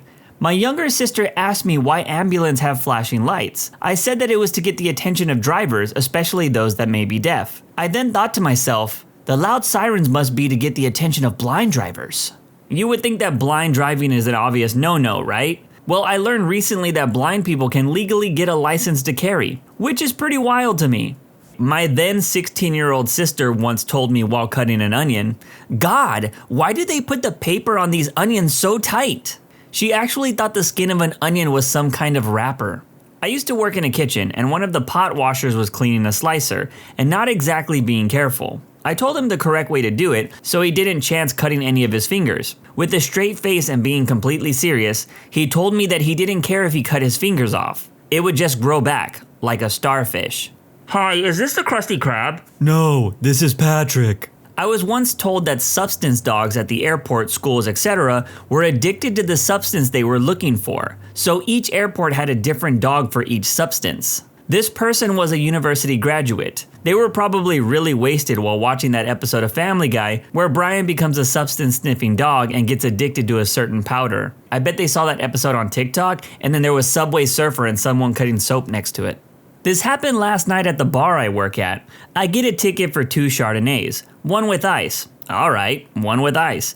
And one as it's supposed to be. There we go. 3 minutes later, in storms a lady with 2 wine glasses in her hand. Look at this, she says, and somewhat slams the glasses onto the bar. I am a little shocked that the glasses didn't break, and I did as I was told. I looked at the glasses. Yes, one Chardonnay with ice and one without. What's the matter, ma'am? I ask. Why did she get more wine than me? She asked, annoyed. More wine? I ask. There's not more in either one. Both have 120 milliliters exactly, as it's supposed to be. Would you like some ice too? But that one is fuller, and she points at the one with ice. Yes, it has ice in it, I reply. Why does she get more wine with the ice? Why don't I get more wine?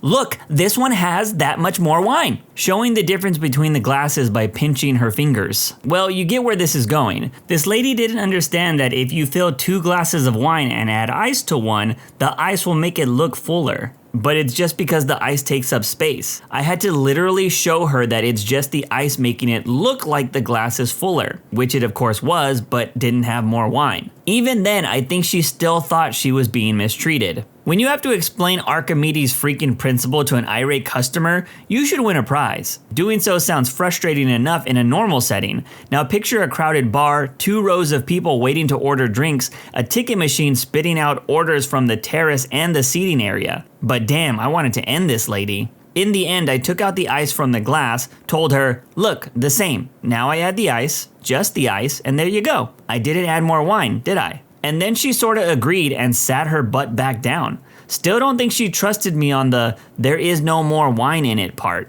If I ever open up a service-based business, I figure each of my employees should get 1 F off per year of service. It will be well advertised to our customers that if you are the lucky recipient of said F off, you should assume that you're the worst customer that employee has dealt with in the last year. And you should ban yourself from the premises. While working at my first library job, there was this young college girl, I'm assuming freshman, who came into the public library for some books for class. She seemed to be doing fine, so I leave her alone until she repeatedly makes very frustrated noises, so I offer my help. Can I help you find something? I need the Korean Bible. The Bible in Korean? Yes. We might have that in the international collection. Follow me. I go to said collection and do not find the Bible in Korean. I offer her the Bible in other languages or a novel in Korean. On seeing the text of the Korean novel, she looks very confused. No, this isn't it. I need the Korean Bible. Right, so you basically need the Bible written in the Korean language. No, I need the Korean Bible. It's like the Bible, but it's in Arab. Me trying not to facepalm. Do you perhaps mean the Quran? This is also the same job where my 6-year-old boss asked me what pitcher and catcher meant on a gay blog she happened upon. And when I explained, she very cheerfully walked away saying, well, 'tis better to give than receive. Heard 2 girls talking on the bus to my class. Girl 1, let's go to Hawaii this summer. Girl 2, I wish. I don't like to fly though. Girl 1, it's fine. I think the bridge is almost finished. We can just drive. These girls were students at a university. Okay, so after reading this, I instantly Googled how long that drive would be if a bridge existed, and I found this comment. Okay, I'll bite. I'm not gonna take the it's impossible end of story route here. We all know that's true. Assume, despite all the engineering challenges, someone found a way to safely build a bridge between San Francisco and Honolulu that didn't bankrupt the United States in the process. Consider that it is roughly 2,400 miles between San Francisco and Honolulu. That's roughly the same distance between San Francisco and Detroit. And Google Maps says that it'll take 35 hours to get there, without rest stops or meal stops or hotel stops. Assuming the highway is built to federal interstate standards, I would imagine it would take about that long to get there, again, without stops. Probably about 4 days or so if they actually built rest stops on the bridge. But if you had one bad accident on that bridge, I would expect the time to multiply exponentially. So when is the tow truck gonna get here? AAA says sometime tomorrow. A friend thought human specimen plus store-bought chicken egg equaled a live creature. but in reality, it's just really salty scrambled eggs.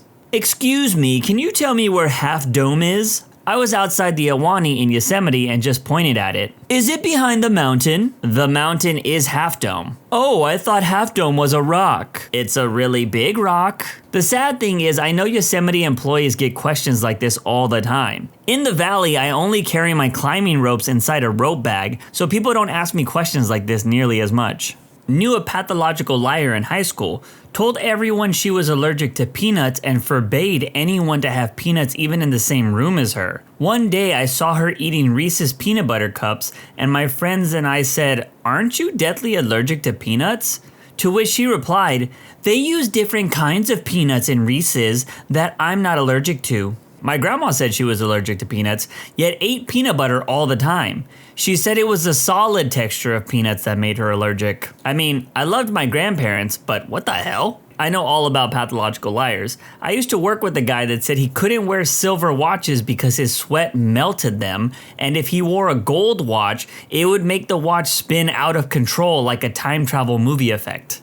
A customer brought in an iPhone with standing water in it. I showed them and explained that is why the phone is no longer turned on. He proceeded to yell at me in front of other customers. "I have a PhD and I can guarantee you water does not do things like that to electronics." I said, "All right," and just returned his phone to him. It's obvious that his supposed PhD degree was a blanket response to any verbal conflict, but even if he did have a PhD, how exactly would that make him qualified in other subjects than the one he studied? Maybe his PhD stood for a pretty huge dent in his head. A friend was totally confident he would be able to survive a plane crash because of his tuck and roll technique. He was 100% sober. Until probably 12 or 13 years old, I was pretty confident I could jump before hitting the ground, in the case of a plummeting elevator or plane crash. I was sure that I could survive a flood no problem if I just put on pull floaties on my arms. I drove past an IKEA dealership the other day with my wife, and she just started freaking out. She yelled, "When did that get there? Can we go?" Then she got really quiet and looked away. I paused and then realized what happened and say, "You thought that was IKEA, yeah?" We've driven past that dealership almost every day for over a year. Marriage, a lifetime of one person saying stupid stuff for the other to mock them about it, and vice versa. It's beautiful. When my husband and I were still dating, we were watching TV and a commercial for the Curious Case of Benjamin Button movie came on. About a minute after it was over, we had the following conversation. Him, "So is that real?" Me, "Is what real?" Like, do people get the disease that Benjamin Button had? Are you asking if people are born old and then age into babies? Yeah, you're right. Never mind. Forget I asked. I have never forgotten that he asked. I've been a cook for 15 years. One time a server asked me to rush a chicken breast she forgot to ring in. I said, "Okay, it'll be a few minutes. It's still a bit raw." "Just give it to me, it's fine," she says. I tell her that I don't feel like giving anyone salmonella poisoning today and she will have to wait. Her jaw drops and her face turns red. She rather belligerently shouts just to give it to her because she's losing tip money. Then adds, "Besides, people don't get salmonella poisoning from chickens, they get it from salmon. You're a cook, you should know that by now." Every person in the room did the slow neck turn of "what the hell did I just hear?" and just stared at her. Dude, it's not a joking matter. Chickenella poisoning is serious. I used to work at Best Buy and I had a customer, lady in her 30s, come in with her plasma television on a flat cart. She says, "I need the plasma refill." So I give her the old customer service fake laugh because I thought it had to be a joke. But the look on her face and the pissed tone showed me that she was serious. I took her to the home theater department, and from a distance I can hear her going off about plasma refill prices. Or shouldn't the warranty cover the plasma? I used to work at a plasma donation clinic. For those who aren't aware, it's part of your blood. And at the place I worked, it was used specifically to help people with immune disorders. We would tell people this when it was their first time. And there's posters all over the place about specific kinds of people it helped. I had someone who was donating ask if there was any way to track his plasma so that he could buy the TV that it was used in. These stories just made me look up at the old plasma TV I have hanging on my wall. My uncle once said, "The earth is flat and the edges are covered with heavy layers of snow that no one can cross." He also said that the moon landing was fake, gravity is fake, and airline companies are in on a conspiracy and so much more. It was a very fun argument, I'll tell you that. You can't reason someone out of a position they didn't reason themselves into.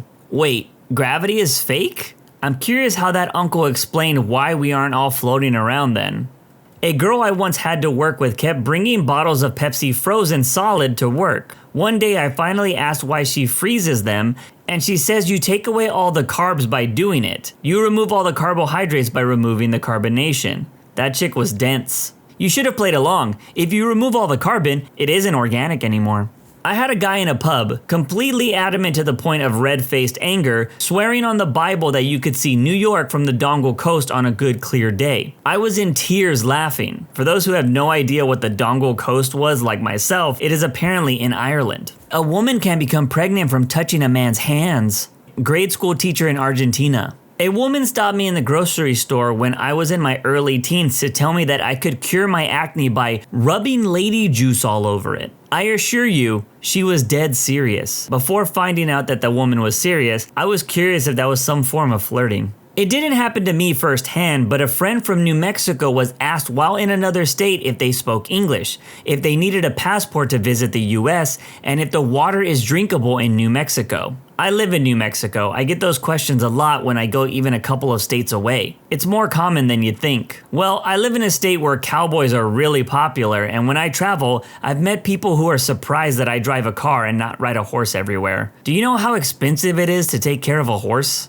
My stepmom, as she ripped the bandage off my sister's 3rd-degree burn. It just needs fresh air. She then made my sister clean the chicken coop with a large, now exposed burn wound. Of course it got infected, almost killed my sister. She recovered, thankfully. Another gem from the same woman, while scolding us for getting bored and asking to leave after 4 hours in a museum, we could have gone to see Lewis and Clark's first plane.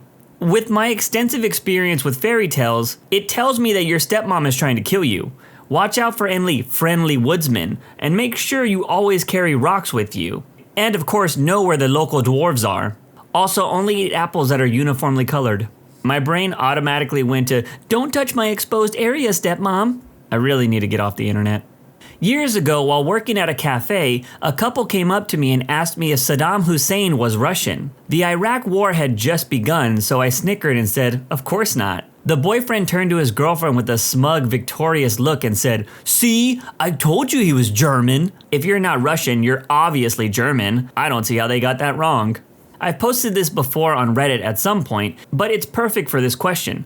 My college assigns emails with your first initial, middle initial, then last name. So my email ended up being Dr. Last Name at college, as my first and middle initials are D and R. I jokingly told 2 dudes that I was with and how people I email think I'm a doctorate. One of them got up to go to the bathroom, and the other one was real quiet for a few seconds and then said, so did you work for the school over the summer? How did you become a doctor? It was the first week of freshman year, and I was 18.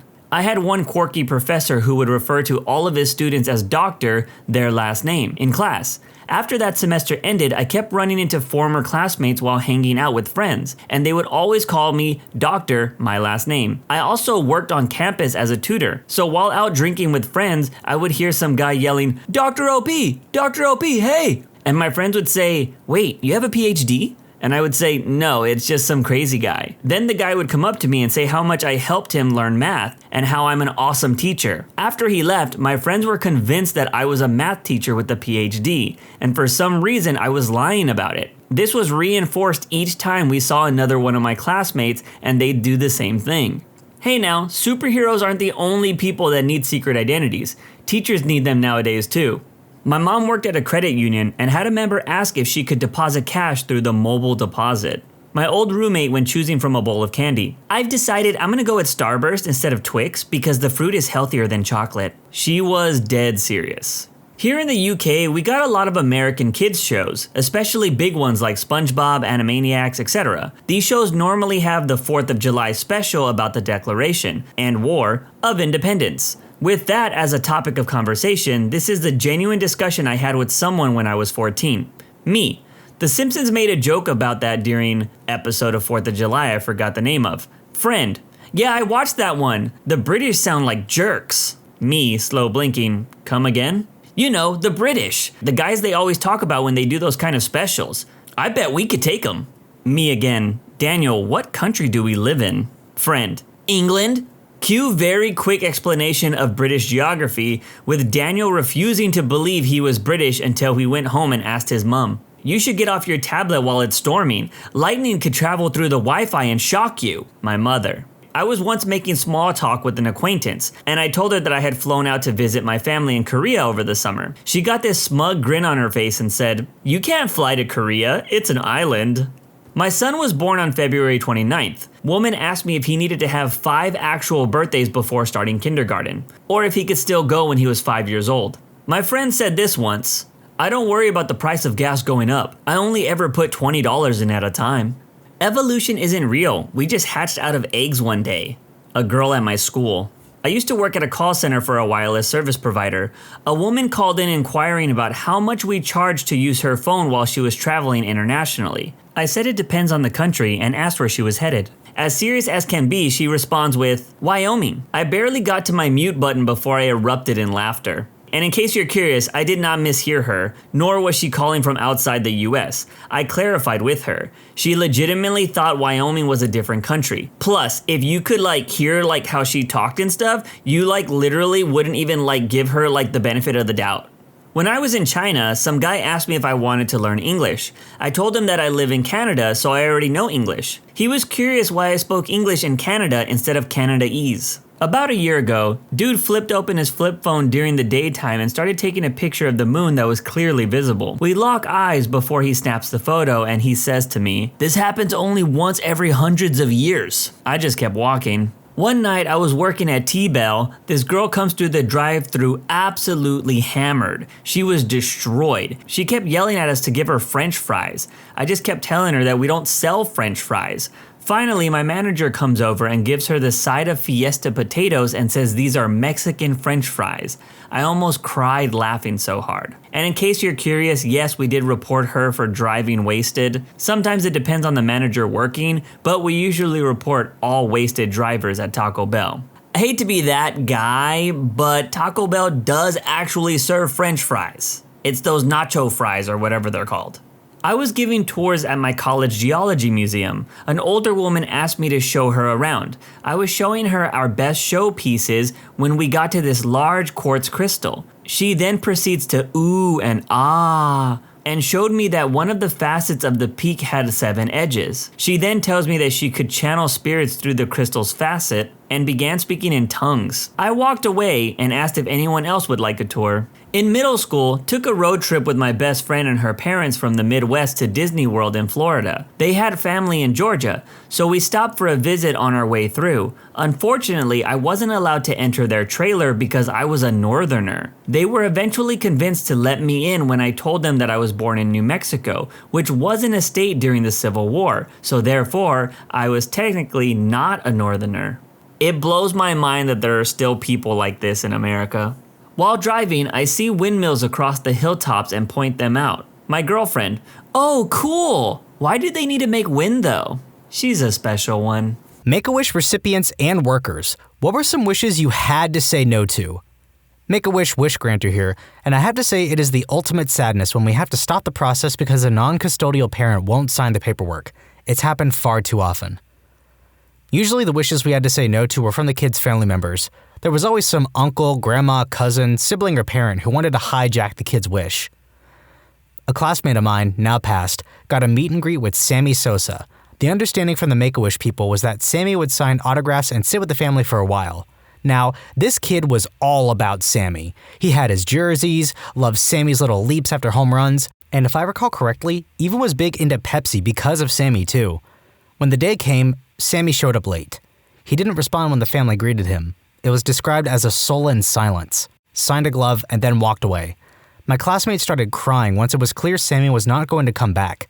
Right when the parents were about to leave, another baseball player named Corey Patterson saw my classmate, came up, signed everything they had, and talked and joked around with the family for over a half hour.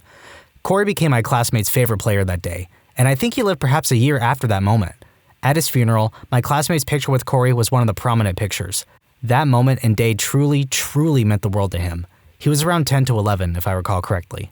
To this day, I'm unsure if someone from Make-A-Wish found Corey or if the moment was as spontaneous as it was described to me, but no matter what, Corey will always have a special place in my heart because of that story. I, of course, was not there, and I'm not a primary source for Sammy's interactions with my classmate, but I know and trust the family. One thing that a couple of Anons have pointed out that I think is worth mentioning is that it seems unlikely that Make-A-Wish would organize a meet and greet with Sammy Sosa, gently suggesting I was misremembering the context.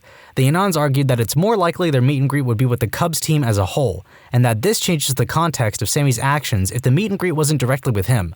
What I do remember is that this story really rocked our tight-knit community, but made us that much more appreciative of Corey Patterson.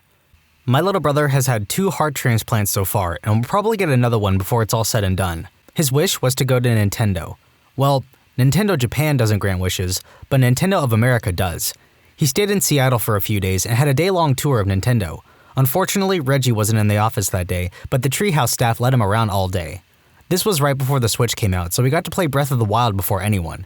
They gave him a sweet goodie bag and let him go on a shopping spree in the employee store. I received a wish when I was 15. At the time, I was madly in love with Harry Styles and of course wanted to use my wish to meet him and spend the day with him. After telling the wish coordinator this, she broke the news to me that if I were to meet him, it will be a year from then, with about 15 other kids for a very brief moment, a hello and a photo. Upon hearing that disappointing news, I changed my wish and instead went to Australia for 10 days with my family and swam in the Great Barrier Reef. Just for some background, both my sister and I are pretty dang sick, and so we had the rare occasion where we both got wishes. My family suggested that we just do one, but Make-A-Wish was adamant that we each got our own. My sister's Make-A-Wish was to meet Taylor Swift. We flew to Nebraska for 2 days, got in the same meet and greet line as people who won radio contests, took a picture with Taylor Swift, and that was that. I, on the other hand, asked to meet Christopher Nolan. He had never been requested for a wish, so we were flown to LA where we got a tour of the Warner Brothers lot and then had a private lunch with Nolan and Emma Thomas, his wife. We hung out for 2 hours where they finally left because they had some film-related thing to do. We found out later that he'd only agreed to an hour, but during the lunch insisted that he stayed longer. It was quite interesting how we both had celebrity wishes and they both turned out so differently. I asked for a shotgun because I was into clay shooting. They said no. Went for a rally driving day. They picked my family and I up in a limo. Drove us 2 hours to the place, and then I had the whole place to myself and lots of time behind the wheel. It was great. They paid for pro pictures and a meal after for my family and my godparents' family. Even just gave me some spending money. I had a great time. 10 years later, still alive. And hopefully have that shotgun? This isn't my personal story, but one of my uncle who passed away shortly after I was born. He loved the Terminator so much that he wanted nothing more than to meet Arnold Schwarzenegger. Due to having a busy schedule, Arnold's agent had to deny him of his wish a couple of times, was filming for the second Terminator. My uncle was so determined to meet Arnold that he then changed his wish to meeting Maria Shriver, Arnold's wife. Because of his determination, he was allowed on set of Terminator 2 Judgment Day. He got to meet Arnold, Maria, and Arnold's stunt double. My mom still has the pictures and it makes my heart soar. Make-A-Wish is fantastic and I'm so glad my uncle got to live out his dream. My condition prevented international travel, so even though my top wishes were to go to Japan or to the UK to meet J.K. Rowling, those were denied. I ended up doing a shopping spree at Mall of America, which sounds kind of lame, but I grew up poor and had a lot of fun being able to just buy things for myself without worrying. First thing I bought was a new pair of glasses, since my old ones were scratched to crap and too weak anyway. When I was in college, I had a good friend named John. We were both in automotive 8 hours a day for 2 years. One day, we grabbed sushi on lunch, and he casually mentioned at 12 years old, current age 20, he was a recipient of Make-A-Wish. He asked for sushi and just sushi. You could see his eyes light up just telling the story. They set him up with a private lunch at a local sushi bar where he had the entire selection of sushi rolls laid out in front of him with each and every possible condiment, roll, and side. Not an expensive or grandeur request, but Make-A-Wish went above and beyond. I've been the recipient, and later on after my health improved, I volunteered as a wish coordinator. My original wish was to attend the Oscars. That got denied by the Academy as they do not grant wishes. I wound up going to the People's Choice Awards as a VIP. Make-A-Wish flew my family to LA for a week, all expenses paid. They got us a limo for the show, paid for my dress, hair, and makeup, we walked the red carpet, and were seated very close to the stage. It was a once-in-a-lifetime experience. The generosity of the volunteers is remarkable. They even had someone greet us at the airport on arrival. It was extremely important to me that my brother and sister were included in my wish because my illness had robbed them of part of their childhoods. I am forever indebted to everyone who made my wish possible. When I turned 18, I decided to volunteer as a wish coordinator to give back to an organization that did so much for me. I met with wish kids and their families.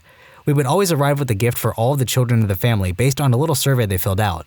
We'd talk with the child and help define their wish. It's important to determine the child's true wish and make sure that it isn't influenced by parents.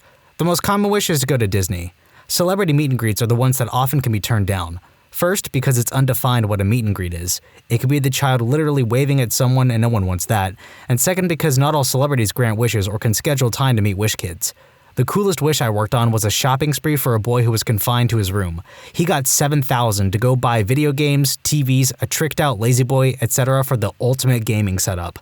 I worked with a guy who was a Make-A-Wish kid, and he said he wished for a puppy and was denied. It makes sense that they're not going to give live animals to a little kid. Well, it's between that and the shotgun. When I was a baby until I was 5, I had cancer and got some wishes. My first wish was for a computer. I only wanted a computer because it came with a mouse. Yes, I thought it came with a real mouse. So, obviously it was rejected because you can't have pets when you basically live in a hospital and my family is broke anyway, so they couldn't give us a pet. I ended up getting some dope googly eye glasses and an epic trip to Disney World. It was the only family vacation we ever got to go on. I didn't know the kid at all, but he died from cancer his senior year of high school when I was a sophomore. We had an assembly for him. His name was Tyler. His wish was a gift to his best friend. Tyler went to a computer store with his friend and asked him to show him the best computer there. Then Tyler bought the best computer there for his friend using Make-A-Wish donation money, only to die a little later. Such a selfless guy. Tyler met Imagine Dragons 3 years before his death and they became friends. Imagine Dragons dedicated It's Time to Tyler. Whenever I hear that song, I think of this. It chokes me up every time. I worked for Make-A-Wish. Junior Genie, as I like to say. We had to say no to wishes all the time. Either the person the kid wanted to meet didn't grant wishes, the place they wanted to go to didn't grant wishes, their wish was ridiculously expensive or prohibitive, their doctor didn't sign off on the wish as it wasn't a good idea for their health, and so on. For the most part, our volunteers were pretty good at helping kids zero in on that perfect wish. I've helped coordinate some wishes that I was surprised to see were approved. Usually it's trips to far distances with a lot of stops and long stays. It's one thing to go to Japan. It's another to go to Japan for 2 weeks. It's another to go to Japan for 2 weeks and go to 10 different attractions. Not all of them give us free tickets. Many don't even give discounts. Most kids had cookie-cutter wishes. Disney World, Paris, Meet the President, etc. Those were my bread and butter. I hate to call them cookie-cutter because I know it's such a precious memory for the kid and their family. Working there was a precious memory for me too. And I enjoyed coordinating everyone's trips. Unusual, frequent, high medical needs, lots of family, what have you. It was such an amazing thing to be a part of. I knew a friend who had cancer and overcame it, and he talked about Make-A-Wish. If it's not accepted, you apparently get a first-class trip to Disney World most people can't afford. He said he went to Disney World because he wanted to meet a skater that was in Europe on some tour. I was really lucky to have my Make-A-Wish granted, and I just want to say they really go above and beyond. My mom has always talked about going to Hawaii, and we knew it was pretty unrealistic for a family of 4. I was pretty young when I made my wish, so I didn't even know all that Hawaii had to offer, but I chose to go there for my wish. They put us up in a penthouse suite on Waikiki Beach, and I've never experienced anything more special in my life. Everything and everyone there wanted to make sure my family had an unforgettable time, and we sure did. We were able to forget about the cancer for a little while and feel like a normal family again. Thank you so much to Make-A-Wish and all that contribute. I have experience with Make-A-Wish in the last year due to my son's condition. This was a question I asked, and the response I was given was they will do anything they can within reason. One kid wanted a swimming pool in his backyard, and they did that. Because of how the process goes with Make-A-Wish, they ask the kid a lot of questions to determine what the child wants and to ensure there isn't any influence from the parents. My wife and I sat with my son while they asked him a lot of questions over about a 1-hour period to determine what he wanted to do. They asked my wife and I to sit there silently while he answered honestly. We are going to go to Legoland and meet Darth Vader sometime in 2019. I was a Make-A-Wish kid around 20 years ago. I was 5. I asked to be turned into a dinosaur. They said no. 0 out of 10, worst organization, they hate kids, boo. A couple of years ago, I went to Disney at Orlando, and there was a little boy running around wearing a shirt that said, "I'm a Make-A-Wish kid." My friend had to comfort me when I cried because the toddler's mom and aunt told the pretzel vendor his Make-A-Wish was originally "Make Mommy Happy." I got genuinely emotional reading that, and I'm so glad I'm not crying on mic right now. The moment I met with the workers, I asked to go to the moon, but was turned down. Tried to compromise with space in general, ended up going to Italy. Not as cool. One of my nieces is a Make-A-Wish recipient. She had stage 4 rhabdomyosarcoma. They flew her, her sisters, her dad, and her grandma to Disney World, and they had the time of their lives. She's 6 years cancer-free and still talks about how grateful she was for that trip. She's just turned 14, and her younger sister talks about how it was her only plane ride ever. That organization is amazing and will forever have all of our support. I would like to add that the Ronald McDonald House Charities is another amazing organization that put my family up for housing in Manhattan during her treatment, over 2 years in the hospital at a minimal cost. Before that, we were driving 3 hours each way every time she needed chemo. Also, shout out to the Sloan Kettering Oncology Ward for taking care of her and making her feel like a kid while she was going through treatment. I think we all know by now the comedian who had a kid request he show up to the child's funeral dressed as a giant member. Kid made it through his illness. The comedian is named Russell Howard, and I gotta say, laughter is the best medicine. My son chose a Disney cruise. He didn't even hesitate in his pick. Probably because we were on day one of a Disney cruise we had been planning for over a year when he took a small tumble in our stateroom and wound up breaking his femur. Because, unbeknownst to us, his leg was filled with Ewing sarcoma.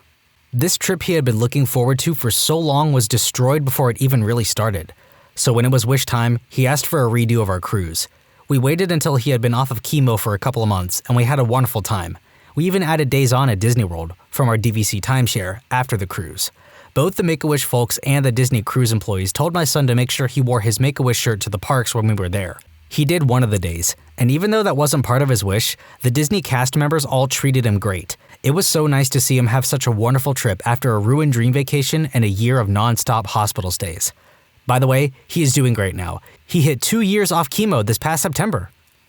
I got a wish as a kid, then survived. The biggest, best thing I could think of was to go to Chuck E. Cheese's. I have no idea why I was fixated on that. To the credit of some good peeps, to Chuck E. Cheese's I went. I couldn't be around other people, so they opened it up at night. People deep cleaned it, sterilizing each ball in the ball pit. There was dedication there. Then someone who was cleared medically worked it.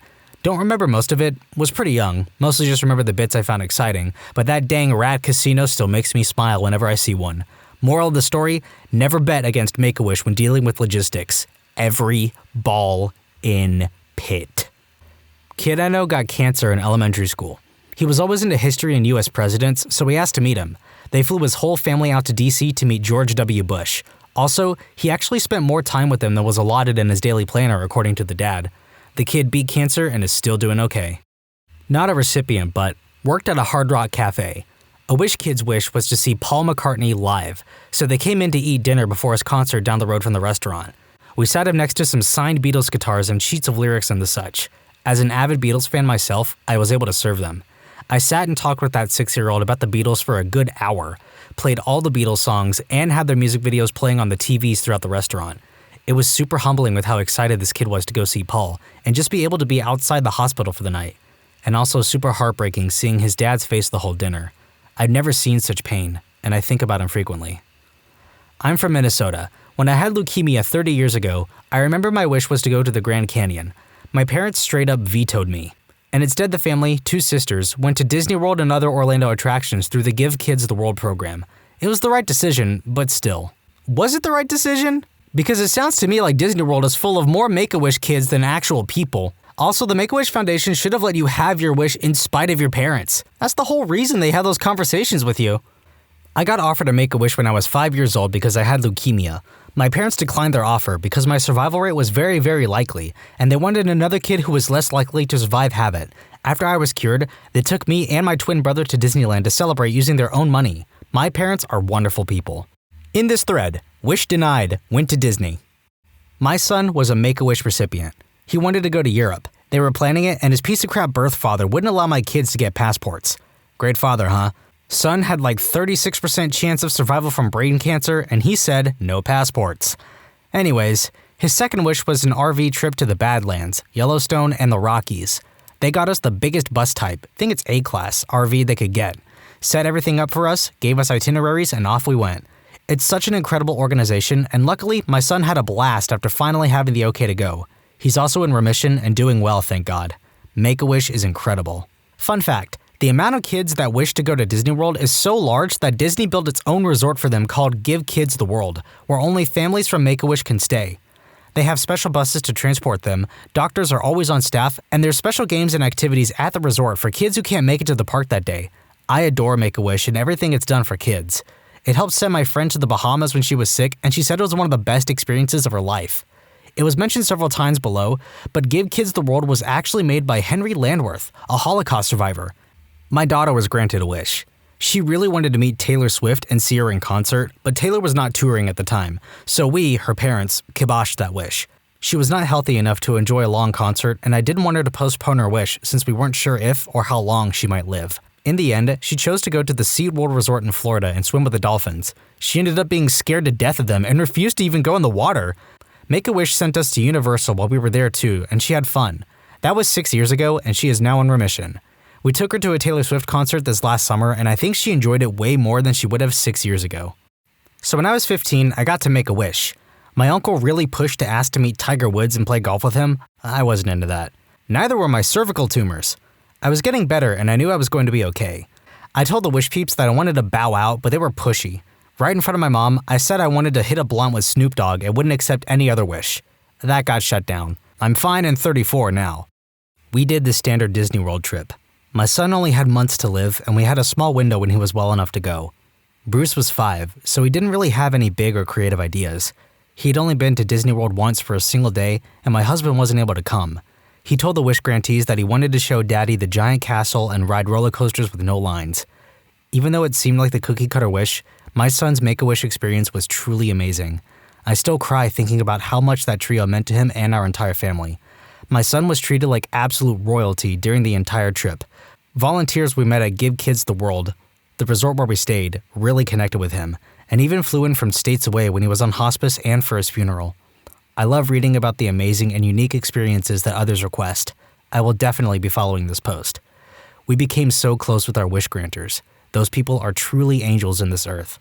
I am so thankful to everyone involved in Make-A-Wish, donors, volunteers, everyone. This organization made such a huge impact on our lives, and we made memories that our family will cherish forever. This doesn't answer your question, but I had cancer when I was 3 and apparently have been approached by Make-A-Wish. Unfortunately, I was only 3 and too young to actually make a reasonable wish, so the wish fell to my parents. They asked for furniture. Furniture! I'm told that I was very sarcastic, even at a young age. When they told me I could wish for whatever I wanted, I thought I could think of something impossible. A big brick house, so the big bad wolf can't blow it down. Make-A-Wish people said that they ran out of bricks granting their last wish. They handed me a catalog of playhouses to choose from. I defiantly flipped immediately to the back and poked one at random before probably returning to my Studio Ghibli movie. And that is the story of how Make-A-Wish built me a 2-story playhouse with heating, air, and electricity. I'm so glad they ran out of bricks. My mom became a wish granter shortly after my son went on his Make-A-Wish trip. She's done many wishes and has even been Wish Granter of the Year for her region a couple times. The only one that was a flat-out no was one recipient who asked for a sexual favor. Other than that, wishes for new cars are always a no, but Make-A-Wish will basically pimp out a car already owned by the recipient. Other than that, she's been a wish granter for everything from trips to shopping sprees to even being on an episode of Fixer Upper where she was wish granter for 2 boys who wanted an accessible playground in their backyard. I got to have mine granted in 1999 when I was 8. I wanted to see my 2 favorite baseball players, Mark McGwire and Chipper Jones, play. Make-A-Wish set up everything: hotel, tickets to the game for my whole family, and even tickets to Six Flags. Before the first game, they brought us down for batting practice. Got to meet the whole Braves lineup, didn't meet a single player from the Cardinals, and we were told McGwire specifically declined the request. Braves won that game. I feel karma paid off too. Braves made it to the World Series, Chipper won MVP, and is now a Hall of Famer. McGwire would later get marked for using steroids, will not make the Hall of Fame, and Cardinals finished under 500. My mom worked for Make-A-Wish. A little kid wanted to build a treehouse in his front yard. Make-A-Wish denied him for being too hard to coordinate. Make-A-Wish must not have approached the right people. I've been in construction for a long time. I could get about 30 qualified people together on short notice to build a treehouse for a terminally ill kid in a weekend or so. Shout out to Ron Swanson's old man on Reddit for that comment. Username checks out. Teachers, what's your "that student definitely isn't going places" moment? As a getting to know you activity, I asked students, if you could be anyone in history, who would you be and why? One student's answer: Eleanor Roosevelt, because I've always wanted to be black. Asked my student, 7th grade life science, why he has Fs in all of his classes and why he doesn't bother to care about it. He proceeds to tell me with the most confident smile that he's making it into the NBA. I assigned students to do a group presentation of a story from mythology at the end of the school year. I told them they could choose from Greek, Roman, Egyptian, Norse, or any other system they chose. 2 students chose a story from Norse mythology about Thor. They presented the story, which included characters like Loki, Captain America, Iron Man, etc., completely seriously. I spoke to them at the end of the class and they had no clue that Marvel Cinematic Universe was not a part of Norse mythology. used to teach English in Japan. Had a 4-year-old kid who would run at top speed toward the wall, throw himself into it, stumble around going, ouch, for a few seconds, then do it all again, for an hour straight if we would let him. Had a 7-year-old who stripped off down to his underpants, then skipped around the room singing the Pokemon theme song for the whole class. Finally got him dressed up again just as the lesson ended. He looked up at me and said in complete seriousness, "Sensei, I did a good job." Had a 12-year-old kid who would take off his socks and chew on his toenails in the middle of my lessons. Kids, man, they're weird. I think, due to the behavior of the 4-year-old, there was a modest to good chance all of these were the same kid. It's not uncommon as a teacher to have students who are a bit behind the curve in certain aspects, but 99.9999% of the time, they are keen on something. They might not understand how to identify a noun or what theme is, but they somehow know how to make a mean plate of nachos. You learn pretty quick not to judge fish for their tree climbing ability, you know? I thought this was the rule when I was teaching until I met Kevin.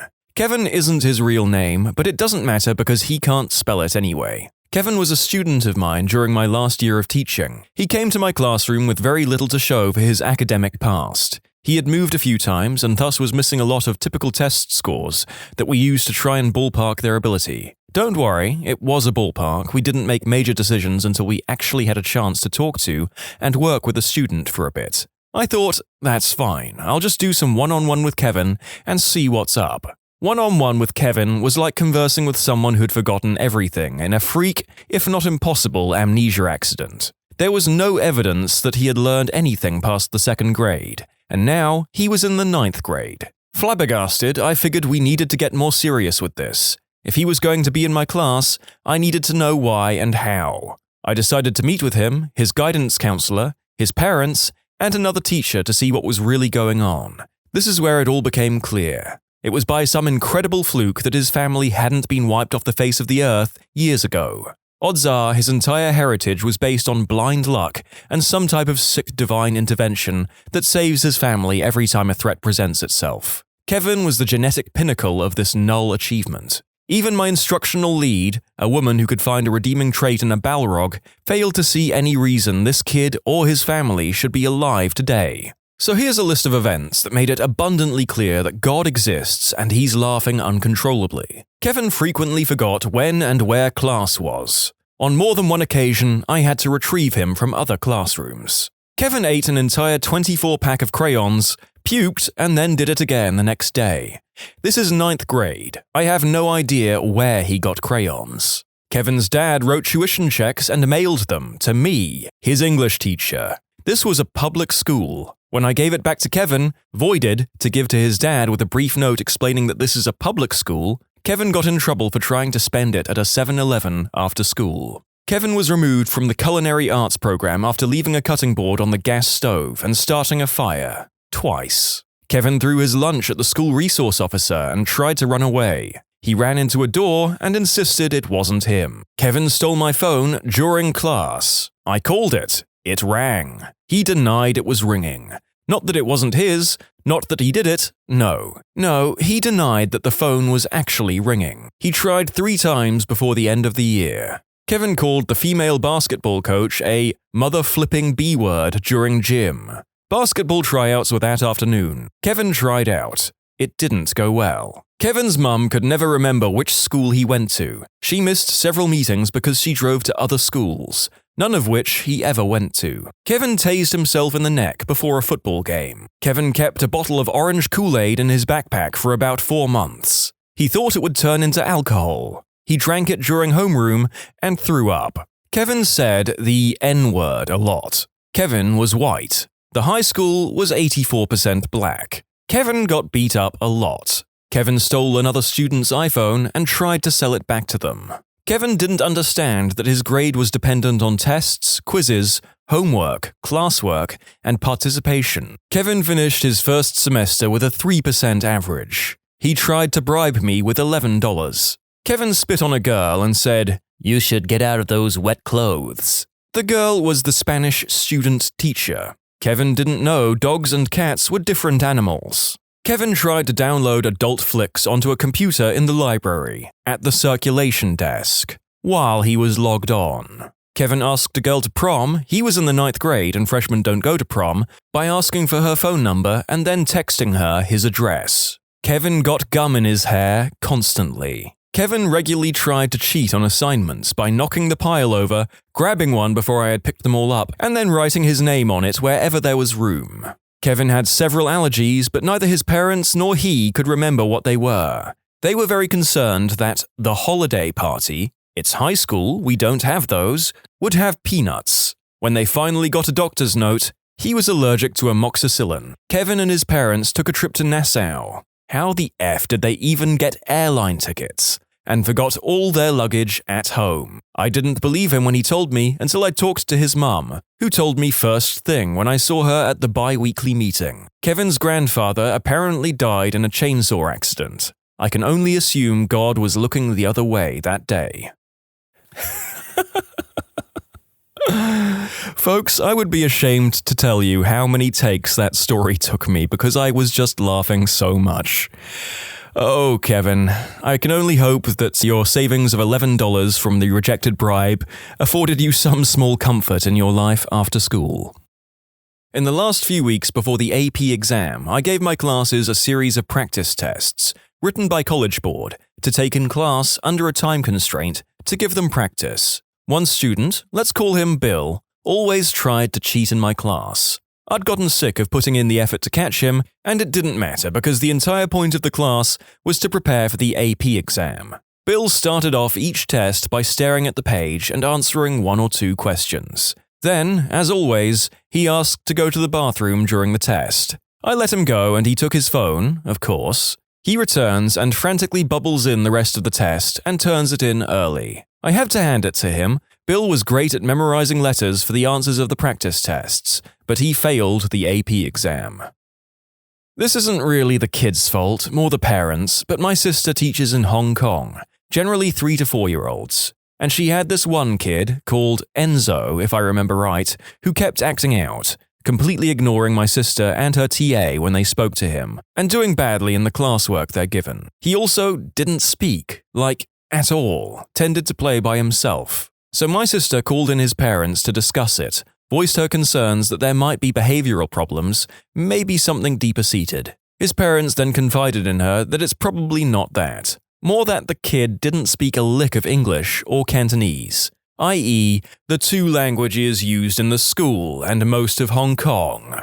They were both relatively affluent Italians, so they'd raised the kid speaking Italian and lied that he spoke English fluently so he could get admitted into the school, as it was a requirement that they had to have a basic understanding, if I recall correctly. My sister raised her concerns with the principal after she had the meeting, and they responded by just moving the kid to another class. She said she still sees him sitting alone during lunch breaks. I really feel for the kid though. He's only young, and he's pretty much been alienated and won't learn properly, because his parents are so dead set on shoving him into the most expensive school, assuming that he'll learn well.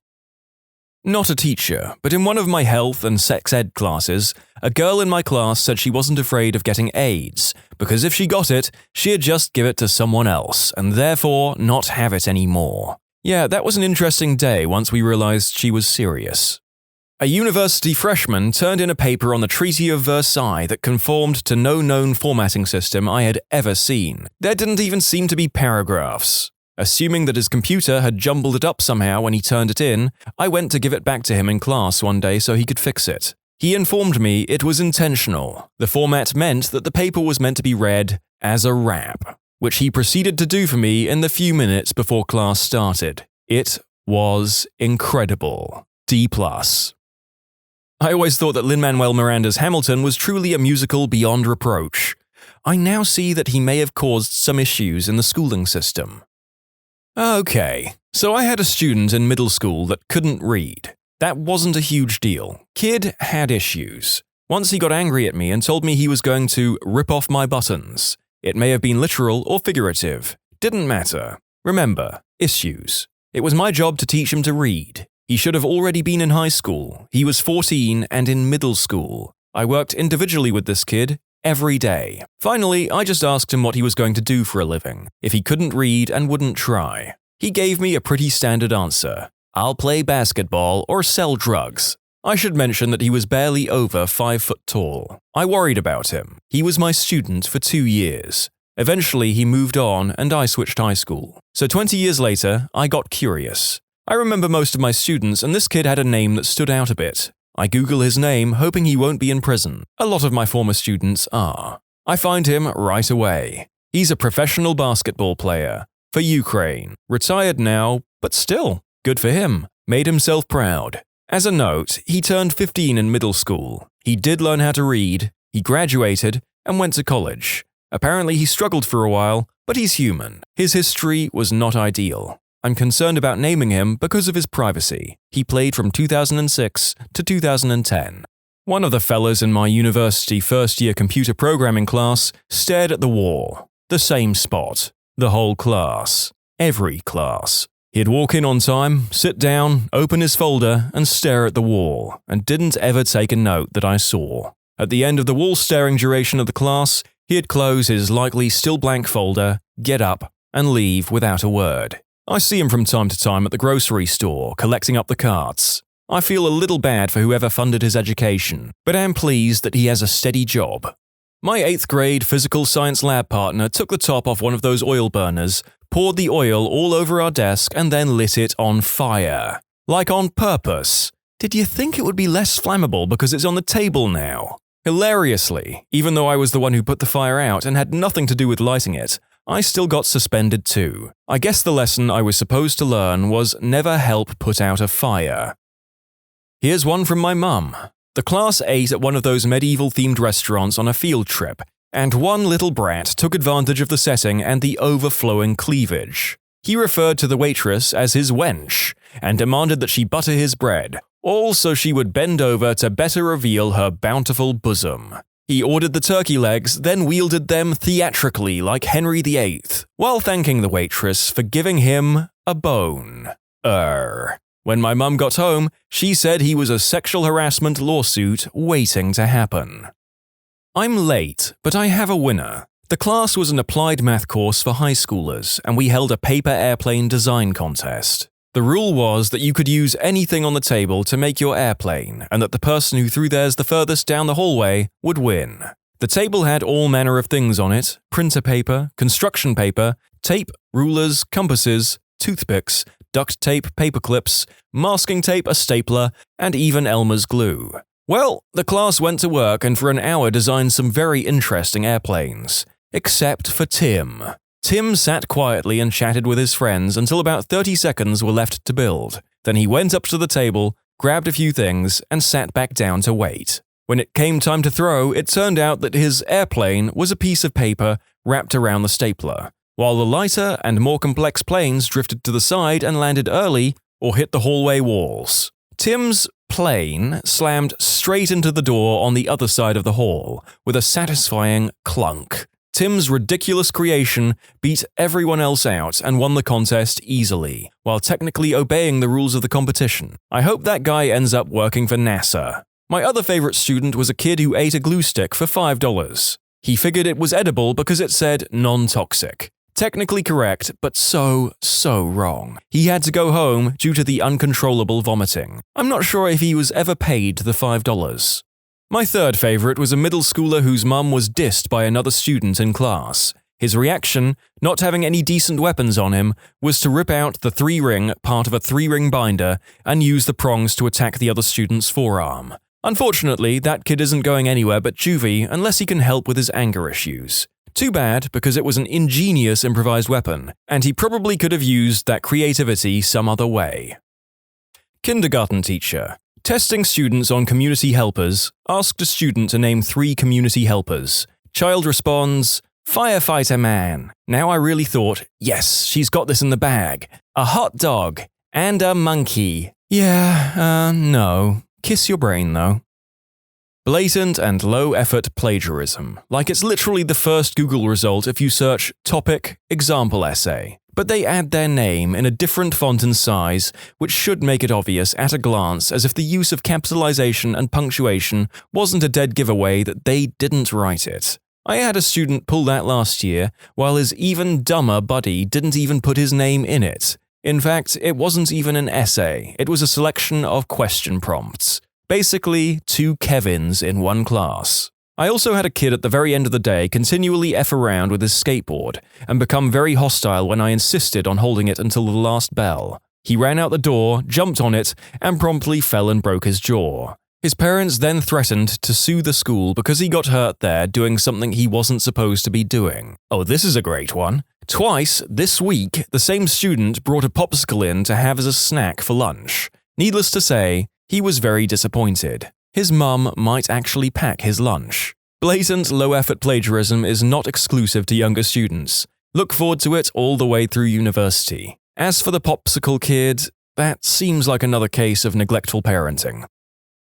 Been a history teacher for 3 months and was teaching about the middle colonies and how it was the breadbasket of America. The next day as a warm-up, I ask what the breadbasket is. She rose her hand without her even skipping a beat and starts going off about how I'm so dumb because it's called the chicken basket, where you get your tenders, 2 sides, and it also comes with bread, but that isn't what it's called. This poor girl has a lot more stories. This is just the one that stands out to me the most. Other stories include wondering how Obama was the first black president because she also thought Abraham Lincoln was black. Her reasoning behind it all was that he was really, really tall. Granted, she's also black, so yeah. Along with that, I've had to explain that we did have color back then. She couldn't believe that people before the 1950s still had color as the only TVs and photos were black and white.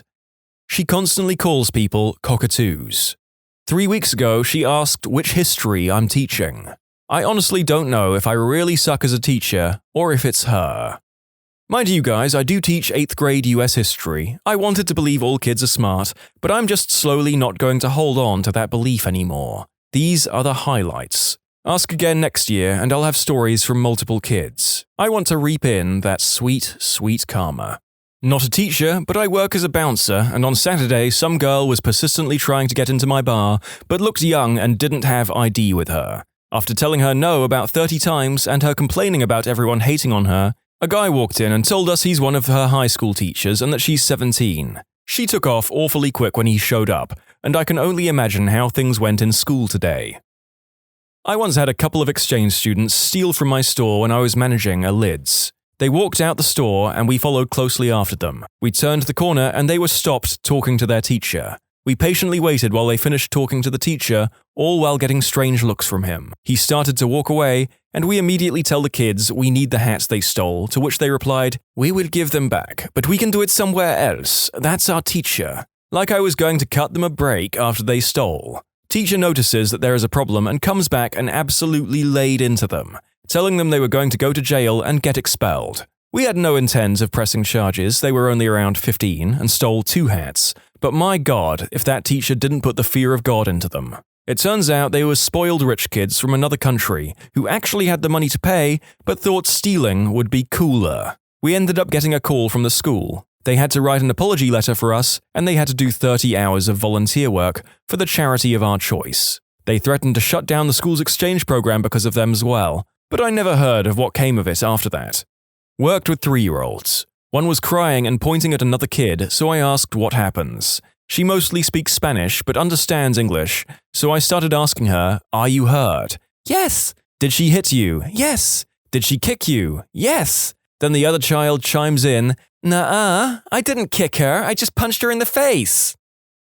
My sister is a teacher from a local school. Like many great teachers, she's also responsible for a form group. In this case, a rowdy and rambunctious group of 15-year-olds she'd inherited from a newly retired teacher. Some kids stand out more than others, and not always for the right reasons. The epitome of that rule existed in my sister's form group. She had the misfortune to be called Xena by her Tumblr feminist mother, and Xena herself had followed firmly in her mother's footsteps. She was considered unpopular, and certainly the other kids were unfair and cruel, but she didn't help matters herself. My sister has told many stories of Xena, up to and including the time she spontaneously began speaking in an accent, which sounded like the illegitimate offspring of a Pakistani accent, Irish, and a speech impediment. The accent vanished as mysteriously as it had appeared over the course of the lunch hour. The time she claimed the powers of clairvoyance in chemistry. The kid torching pencils with a Bunsen burner apparently never particularly cared if their great-aunt Doreen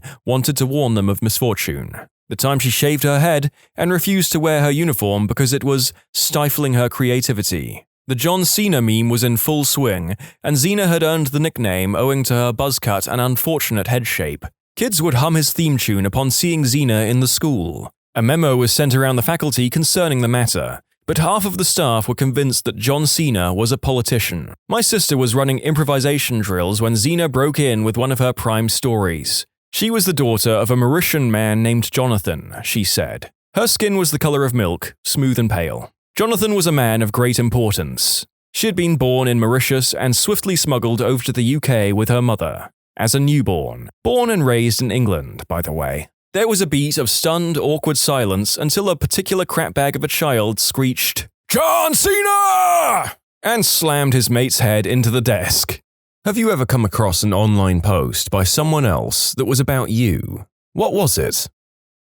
My cousin posted about how his family makes fun of him for playing video games and collecting Legos since he's in his mid-20s. He has a job and buys his own stuff. He went on to say that 2 family members, without fail, poorly sneak through his room every Thanksgiving so they can buy him a Lego set he doesn't already have for Christmas. Apparently, my husband and I are not as smooth as we thought. I read a post on Reddit relationships where this person had gone on a first date with a guy and she thought he was a very nice and pleasant guy, but was boring and there was no chemistry, and she wanted advice on how to reject him for the second date. The details she described about the first date were exactly similar to a first date I'd had a week before the post. 2 days after the post went up and people responded with advice, I got a text from the girl I went on a date with saying she thought I was a nice person and she had a good time, but she doesn't think we'll be a good match and wished me all the best. So yeah, I came to know about my rejection before she could actually reject me. In all fairness, this was my first date ever and I probably was extremely boring and nervous, and I don't blame her at all for rejecting me. Someone made up a story about me stealing their husband and posted it on this kind of site. They stole a picture from my Facebook profile and posted it. To this day, I have no idea who did that. That person must have known me but didn't actually know where I live since it was posted with a town that is 6 hours away from where I actually live. I immediately told my husband about it and thankfully he didn't believe it, but somehow someone found it at work and everyone was talking about it. Even the VP called me to ask me about it. It was embarrassing. The post still lives and there's nothing I can do for them to take it down, but at least I got one to remove my picture. This gif of a kid playing soccer who takes 2 goal shots to the face, back to back. That's me. I have no idea who filmed it or posted it to the internet. I made a post asking for advice about one of our roommates not having a job and worried about how to pay for rent. We ended up talking to him and he got a job. Everything was cool. At the end of the conversation, he says, "And stop posting about me on Reddit," in a playful way. I found a post about my friend's band, and then I wondered who posted it. And I found very quickly it was my ex-girlfriend who was now dating the guitar player of said band. And so I had a click through her history and found a post about how I'd accidentally kneed her in her privates while we were doing the deed, and it made a funny noise. It felt pretty weird reading that. If you'll excuse the narrator, he has to go and check the entire internet to see if any of his many romantic fumbles have been aired for all to see. Divorced my ex because of addiction and mistreatment, culminating in a serious felony attack. A few years later, he started dating. I checked her out online and stumbled into a post she made on legal advice websites asking questions about my will. She was asking about the custody arrangements I've made for my kids in the event that their father isn't sober or healthy at the time of my death. I lost my mind when I read that. I'll admit that my phone call with my ex about this did not reflect me at my best. I once met a guy at a bar. We exchanged numbers and were going on a date before I googled him and found out that he and his mum were being charged with attacking a woman who was feeding stray cats. I told my coworker the story and showed her the insane surveillance video. She shared the story on a thread where Aziz Ansari was asking if people ever do research before their dates, and he included my story in his book Modern Romance. So that was pretty cool. In case you're wondering, no, I didn't go on the date. Also, this guy and his mum tried to convince the woman that they beat unconscious that she fell. She didn't even know that she was beaten until she saw the surveillance video. Oh man, I would have just gone on the date and waited until he asked, "What hobbies do you have?" to say, "I like feeding stray cats," just to see his reaction. Seems like his reaction might be violent if you did this. Yeah, that seems like a great way to get beaten up by a guy and his mom if you ask me. Yep, my old roommate posted that I was stealing money from her and not paying my bills. Everyone on the thread was calling me a piece of crap and everything. What she forgot to put in the post was that she was a raging alcoholic. She never had money for the bills because she'd spend it on booze. Everything was in my name because she still owed money on everything and they wouldn't turn things on in her name, even after she cleared her debt. She didn't talk about how she would be late for rent every month, but I was always on time. It got so bad that the landlord would call me to collect the rent. She is now in rehab and still trying to reconnect with me. I don't know if I can ever be her friend again after that. There's always more to the story, and I'm glad that I don't live with her anymore. When I was a freshman in university and Yik Yak was big. Classic. I had a knee brace on an injury that I wore every day. I'm also 5 foot tall and generally petite. Once I went to pick up a big package from the mail center and bring it back to my dorm. 1 block, so I knew I could do it and didn't ask for help.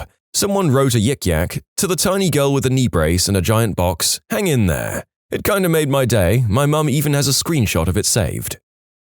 I'm pretty sure about this. There was a story I read about a girl walking home late on a foggy night, seeing someone she thought was pretty odd walking towards her. As I remember, described angrily, and she explained debating crossing the street but continued forward. When they crossed paths, she said hello, and after a significant pause when they were already a few steps apart and she heard a faint little hey, which she also found odd. That guy was me. I was actually just very drunk, a little high and cold, walking briskly towards my house, which was a few miles away from the party I was at that evening. I remember seeing a silhouette of someone coming through the fog and getting a little scared myself, followed by relief that it was a woman, then instantly filled with the realization that my drunk butt is probably frightening the crap out of her, which led to panic to get the situation over with as quickly as possible. I even remember thinking at the time of responding to the story, but somehow the concept of, hey, I think I'm the guy that weirded you out, how neat is that? Didn't seem worth the neat to even weirder ratio. I've been in that situation so often. I'm a tall and wide-shouldered guy, and you can't see my baby face in the dark.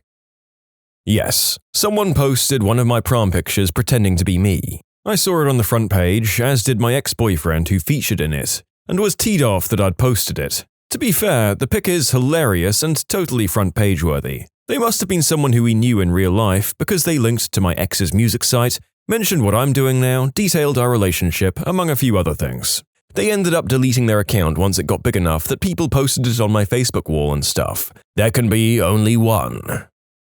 I was dating an alcoholic, and when he fell off the wagon, I spent a lot of time reading alcoholic subs to try and better understand how to help him. I found some posts he made talking about me and how to explain his disease to me, since I grew up with alcoholics and it deeply affected me. People kept telling him we wouldn't make it or that I must have really low self-esteem, but he said I was smart and cute and had a once-in-a-lifetime soul and wasn't the kind of person you gave up. I found it well after the fact, but my heart basically exploded.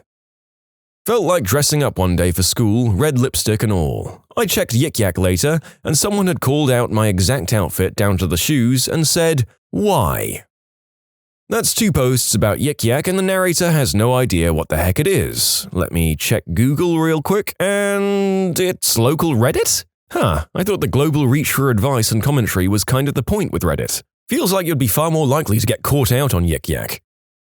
I was judging for a writing competition and gave a poor score to one of the writers due to copious typos, grammar problems all over the place, and jarring narrative that seemed not to serve any purpose. She started stalking me and leaving nasty messages all over the forums, and then went over to Tumblr and here talking crap about how horrible I am. I basically blocked her and reported her behavior to the mods, but they didn't do much, so I just ignored her, and she eventually disappeared. A few months later, she left a comment on one of my stories telling me that she'd gone off her bipolar meds and apologized for her behavior. I didn't reply, but it looks like she's in a better place and getting help now. I think it's brave of her to apologize for that. It's not easy to revisit things you wish you hadn't done if you don't have to. Good on her for recognizing her situation and apologizing. And good on you for keeping your distance and wishing her well. A few years ago, before I met my wife, I answered a Craigslist ad from someone who needed a friend. I'm being very vague on purpose because I know she's online a lot. The day we met, I knew I wanted to date her. We spent a lot of time together for a few weeks, and then she was suddenly busy most of the time. A few days later, she called me to apologize, saying she kinda freaked out because I was getting too close and she wasn't ready for a relationship right now. I was devastated but backed away to respect her request. A few months go by and I met my wife. Fast forward 2 years and my very pregnant wife and I are shopping and we see the girl. She's very uncomfortable seeing us and my wife gave her a big hug, saying that I've only said the best things about her. My wife was actually a little jealous of the one that got away, but I'm proud that she was so gracious about it. We only spent a few minutes chatting, then she said she had to go, and that was the last time I ever saw her. But a few weeks after that, I saw a Reddit post from a woman who claimed to have learned too late that she was in love. She mentioned a few specific things that made it super obvious it was her, and that it was about me. That day was really rough, and I was super teed off at her for a long time. I felt like she was acting out an Adele song by posting such specific information online, hoping I'd see it and go back to her, despite being married and about to have a child. Not totally rational, I know, but it was just frustrating to me. The silver lining is that I have a son I would never trade anything for and a wife that loves me most of the time, which is normal, I think. Today, I hope she's happy, but I would never go back to her and I have zero regrets.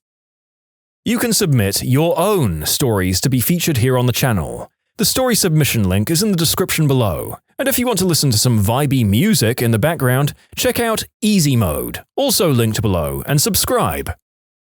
An unknown poster posted a picture of me from a concert tailgate. Apparently, I have the highest belly button ever. It was posited that I was raised by bats. I thought the whole thread was hilarious but never figured out who posted the picture. It was grabbed from a buddy's Facebook. A couple of months ago, I got a screenshot from a friend saying someone was posting awful things about me on their blog. I was never mentioned by name, but it referenced a lot of identifiers that made it plain to see it was me. Went to the blog and there were several entries that were just about why and how much she hates me, can't figure out why anyone would want to be around me, and a recurring theme that I'm copying her. What makes it a bit weird is that we've only met her once at a party, but there was such vitriol in the posts. I have to admit it does bug me. I'd love to say it rolls off my back, but the part of me that struggled in making friends and trusting people just feels so insecure when I'm reminded of it like that. I ran across an ex posting about how we met, and when someone commented, "You should marry him," she responded, "I plan to." It sent my heart exploding to think someone could even jokingly say something like that about me. Well, it was a joke because she dumped me for her ex a week later. I made it to the cringeworthy Reddit once. It was a picture of me being stupid in a mall for the sake of a joke that was posted on social media and eventually found its way to Reddit. Me and my friends had a good laugh many years later when we found out. Back when Yik Yak was popular and I was in college, there was a post stating, 123 Fake Street, apartment 23, needs to take care of their dog. I hear it crying every night. We had no dog, never quite figured that one out. I always thought it was my roommate who made weird noises while playing video games. My freshman year of college, I saw a yak that was like, the girl in philosophy class wearing the specific article of clothing is gorgeous or something like that, clearly talking about me. I didn't tell anyone because I'm pretty average looking, and I didn't know if people would believe me, but it made my entire week. Not on Reddit, but I matched with a girl on Bumble and I was in the background of her first picture. I was wearing a Gary Payton jersey and still had a man bun. Rest in peace to the hair. Aha! So you were able to whimsically say that you had already had a long and storied history together on your first date. Magnificent. I found myself in a picture once. I came across a post that showed a bunch of people on a plane returned from Afghanistan, and he was giving the finger or something and sent it to his mum. His mum replied with her doing the same thing with a bunch of co-workers. I was in the first picture. It was kind of crazy seeing myself on the front page and was fun guessing who posted the picture. It wasn't the actual person who sent it to his mum, but a different co-worker. An ex of mine has made a Reddit account for the sole purpose of crapping on me and my posts on Reddit. Honestly, I'm just flabbergasted a person I loved, was intimate with, and dated on and off for almost 7 years is nothing more than a Reddit troll now. It would be really funny if it weren't so sad. It was a photograph on I Can Has Cheeseburger of a cat next to a piece of string in the shape of a heart with the caption, "Now will you feed me?" Not only was it quite certainly my parents' very distinctive cat, it was the flooring and the skirting board of my parents' living room. Quite frankly, it creeped the F out of all of us as we hadn't taken the photo, none of our friends had taken the photo, and we owned no pink string. We ended up deciding for our peace of mind that the painters who did my parents' house last year must have taken it and posted it on the internet. After my loser ex and I broke up, I saw him post to Reddit saying that their roommate had moved out and changed the Netflix password on them, asking for advice on getting it back. It was my Netflix account, paid for exclusively by me, and I cancelled it within 20 minutes after leaving because they couldn't be bothered to tear their eyes from the TV as I packed up my things in tears. I was in the very worst days of my anorexia and depression and had dropped below 75 pounds. I'm a 5'8" male, by the way, and was going to the gym to ride on a stationary bicycle every day for about 40 miles. I was often either very high or on several 5-hour energy shots every morning I was there. I came across a post on this sub from someone who worked at the gym asking for advice about whether she should do something about the skeletal guy that comes in every day because he looks like he's dying. Some comments were really quite disgusting. People saying that I was probably just image-obsessed and insisting that anorexics are narcissistic and vain. Truth be told, I was just kind of waiting to pass away at that point and completely checked out of life, living on 100 to 500 calories a day. And when I found the post, I got in the car and impulsively drove down I-5 on a full tank of gas with no destination, just bawling. Then ran out of gas and slept in my car at a truck stop. Alright. I'm going to keep it vague, but I found a post on Reddit relationships by my ex when we were dating. I found the post about 4 months after he wrote it, and I was moving away at the time of the post, and we did eventually end up breaking it off. And the post was basically him saying he didn't want to lose me, but he felt like it was happening. Felt pretty crappy after finding it, lots of regret. Do people even talk to each other anymore? Half this post is people telling internet strangers things they'd be far better off saying to the other person.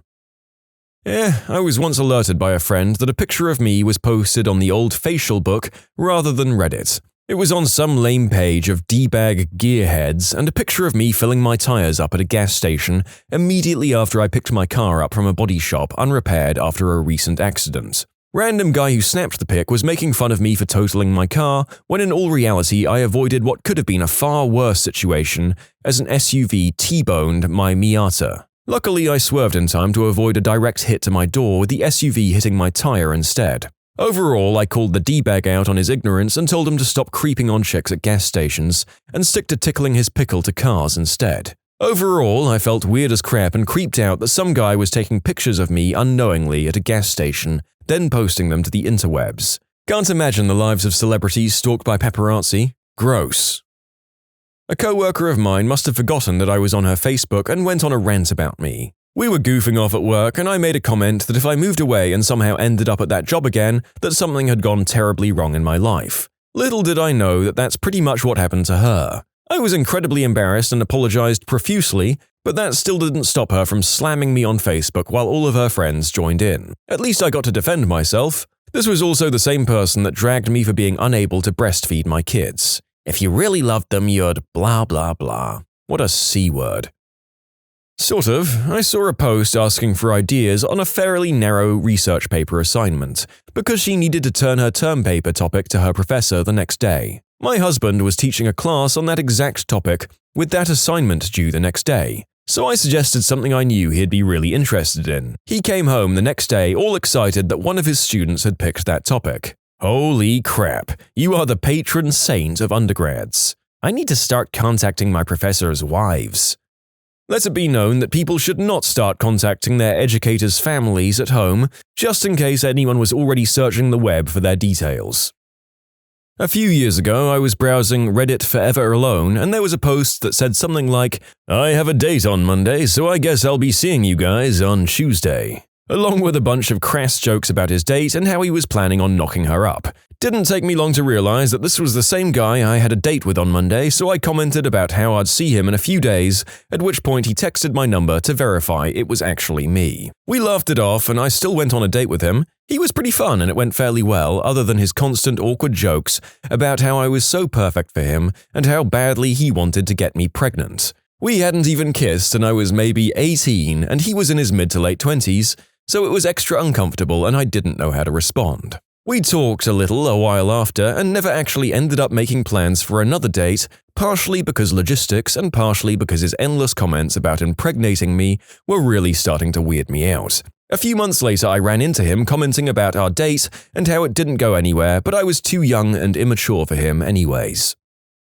I had this terrible roommate. He made me so uncomfortable that I mostly hid in my room. He crossed my boundaries, invaded my privacy, and was passive-aggressive. I finally gave my notice and started packing. He posted a cheesy questionnaire on Facebook, and one of the questions was, "What are you most looking forward to?" He put, "My horrible roommate moving out." A bunch of people I don't know, who must have assumed his roommate couldn't see, started offering vague supportive comments like, "Oh yeah, bad roommates are the worst," or "Hope they leave soon." It bothered me most because, first of all, the only thing I ever did to him was not want to date him and put in my notice, but also the fact that our mutual friends could see it and so could I, which is just rude. I decided to comment and said, "I'm sure your supportive friends who don't know the situation at all are unaware that you're being this rude where I and our mutual friends can see it. You aren't a perfect roommate either, but at least I treat you with enough respect to not badmouth you so openly. If you're going to be purposefully cruel and try to humiliate me,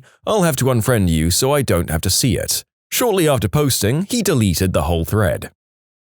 I used to be really active in the Reddit for indie makeup and more, and there were brand owners and some rabid fans there. Makeup reviews end up getting taken very personally. I get so many people trying to spread crazy rumors about me, or maybe it was just the same crazy brand owner with 20 alts. People were saying I gave negative reviews for attention and would message new members negative reviews unsolicited just to destroy businesses. Who the heck has time for that? Your handmade lipstick grew mold. There's no grand conspiracy behind why your sales are failing.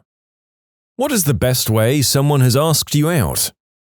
A group of friends and I had gone to trivia at the campus bar, and after a few drinks and some great laughs, it was time to head home. There was a guy that I'd been hanging out with, but nothing too serious, so he walked me home, and as we got to his place, he stops and starts acting a bit odd. He finally says, "So, I've never really done this before, but, do you want to go out sometime?" Obviously, I was mostly excited and asked what he had in mind. His response was pure gold. "Oh, I don't know, I haven't thought that far ahead yet," and that was the end. I told him to tell me when and where, and that I would most definitely be there. We ended up going to a nice place in the downtown area and went for a long walk by the river. I can't really complain.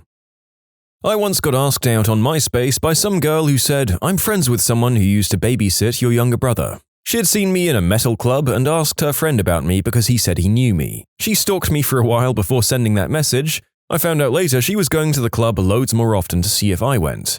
I was 16 and single, so I was totally up for it. Dated for a year or so, things were crazy as heck, and we broke up in a fit of rage, which resulted in her and her friend cornering me in her flat while they both screamed at me, and I grabbed a fire extinguisher and sprayed it in her face, jumped out of the second-floor balcony of the building, and ran for the hills. I work at a little popcorn stand once a week. Every week, this cute, attractive, funny, witty man came in to buy popcorn and flirt with me. Every week, he left a lottery ticket in the tip jar with his phone number on it. One time, he got up the courage to say, "If you don't win this week, how about I take you out on a nice dinner to make up for it?" I thought it was very sweet, and we'd already had fun flirting and joking around. Too bad it turns out he was married. It's kind of sad that you have to inquire about these things before you accept a date. Just a note, he was not a midget or a clown or in his 80s. This is an interesting story, but that last tidbit of information's relevance is escaping me. Why is this an assumption that readers should be making? I'm obsessed now.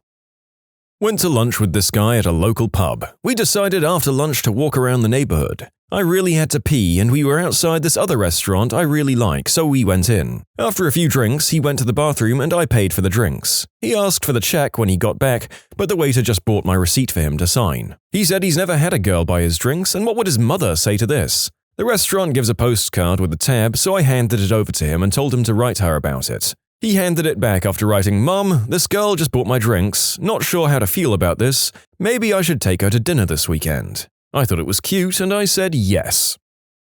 Well, a group of my friends decided to go out after work for some drinks, and he was going, so I asked him what time we were all meeting. He told me 5:30, so I arrived fashionably late at 5:45, only to find him at the table alone. I walked up and sat down, thinking everyone else was running late. We started chatting and quickly realized we have a lot of similarities, and I'm hooked. Around 7 p.m., everyone else starts arriving, and I'm curious as to why they were so late. They weren't. He told me an earlier time so he could spend some more time with me and get to know me. That night we kissed, and it has been sweet ever since.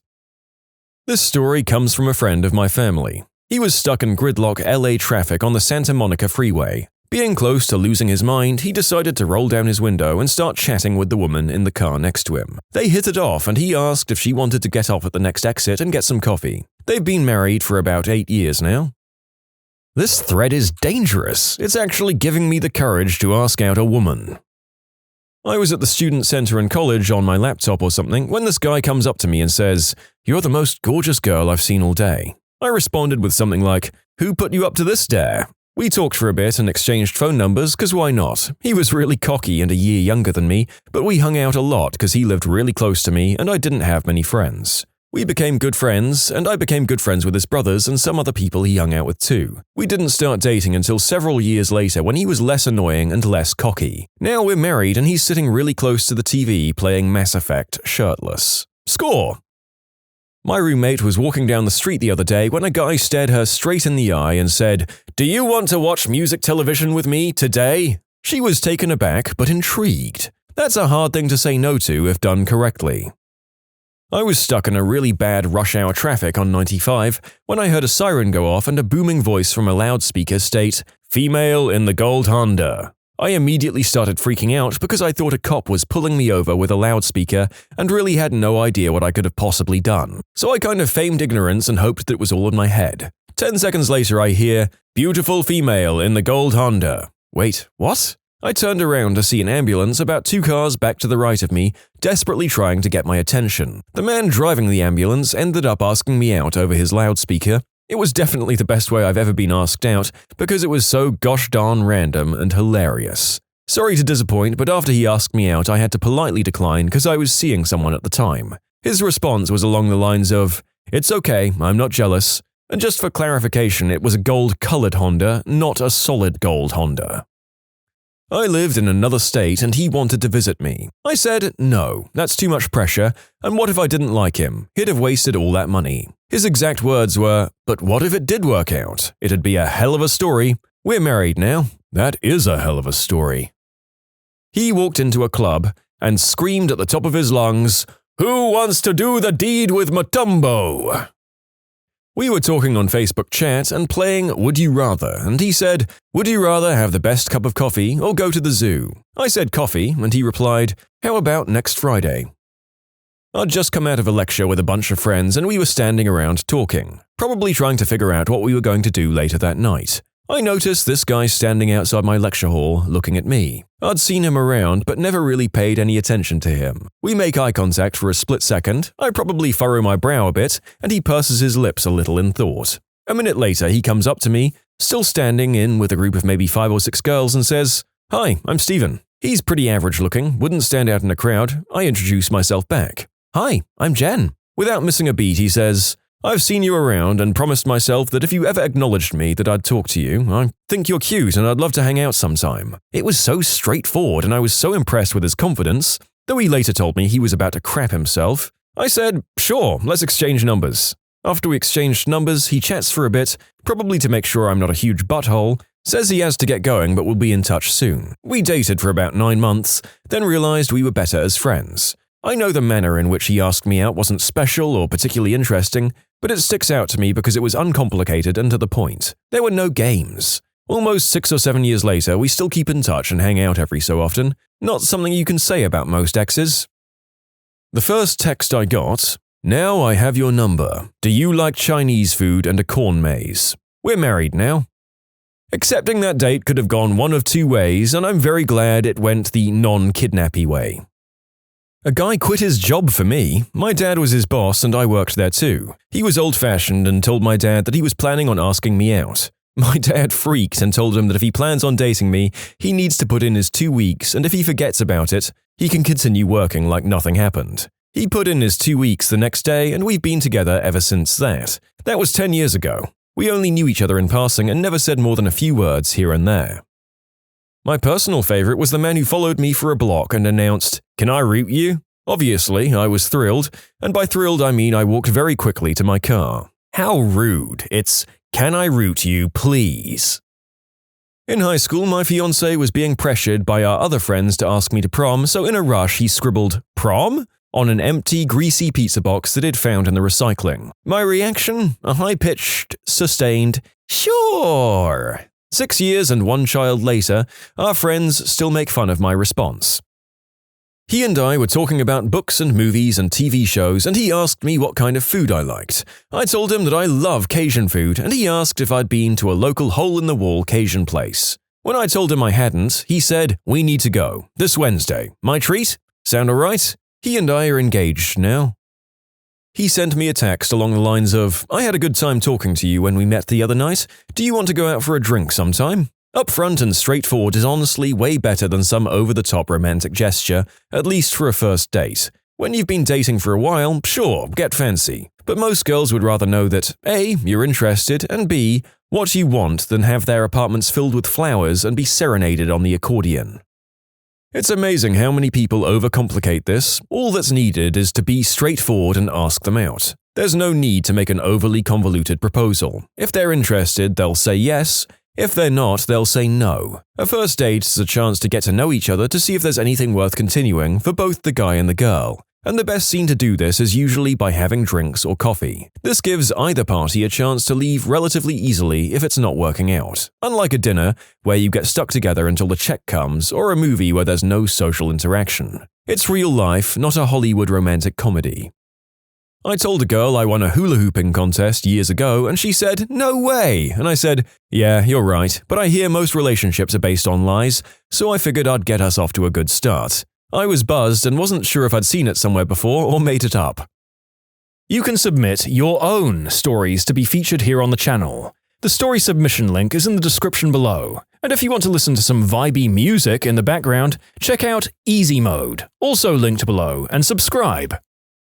Not that it's absolutely the best way any guy should ask a girl out, but it was endearing to me. We had been going on dates regularly for a couple of months. I don't think we'd ever actually talked on the phone, just texting and whatnot. One night I was out with some girlfriends and I got a text from him. "Hey, can you talk on the phone really quick?" "Yeah, sure. Everything okay?" He called and I could immediately sense how nervous he was on the phone. He started off asking how my night was going and just generally leading some silly small talk. He told me he was a little drunk, and after a minute or so, "So, was there something you needed?" "Oh yeah, I wanted to know if you'd be my girlfriend." So cute. So nervous. I shamefully didn't tell him yes immediately. It wasn't for lack of interest, I'm not a confident person, and wanted to make sure he was absolutely positive he wanted me like that. But I was so flattered that he felt like he had to get a little tipsy in order to officially ask me out.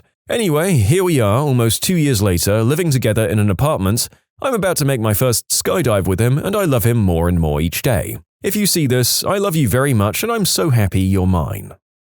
I once ordered a tall hot chocolate from a coffee shop. The guy behind the counter said, "Oh, so you want to order me?" Panties hit the floor. I'm imagining the Old Spice guy. Well, nobody ever orders a pale, pasty white guy. They should really pull that off the menu.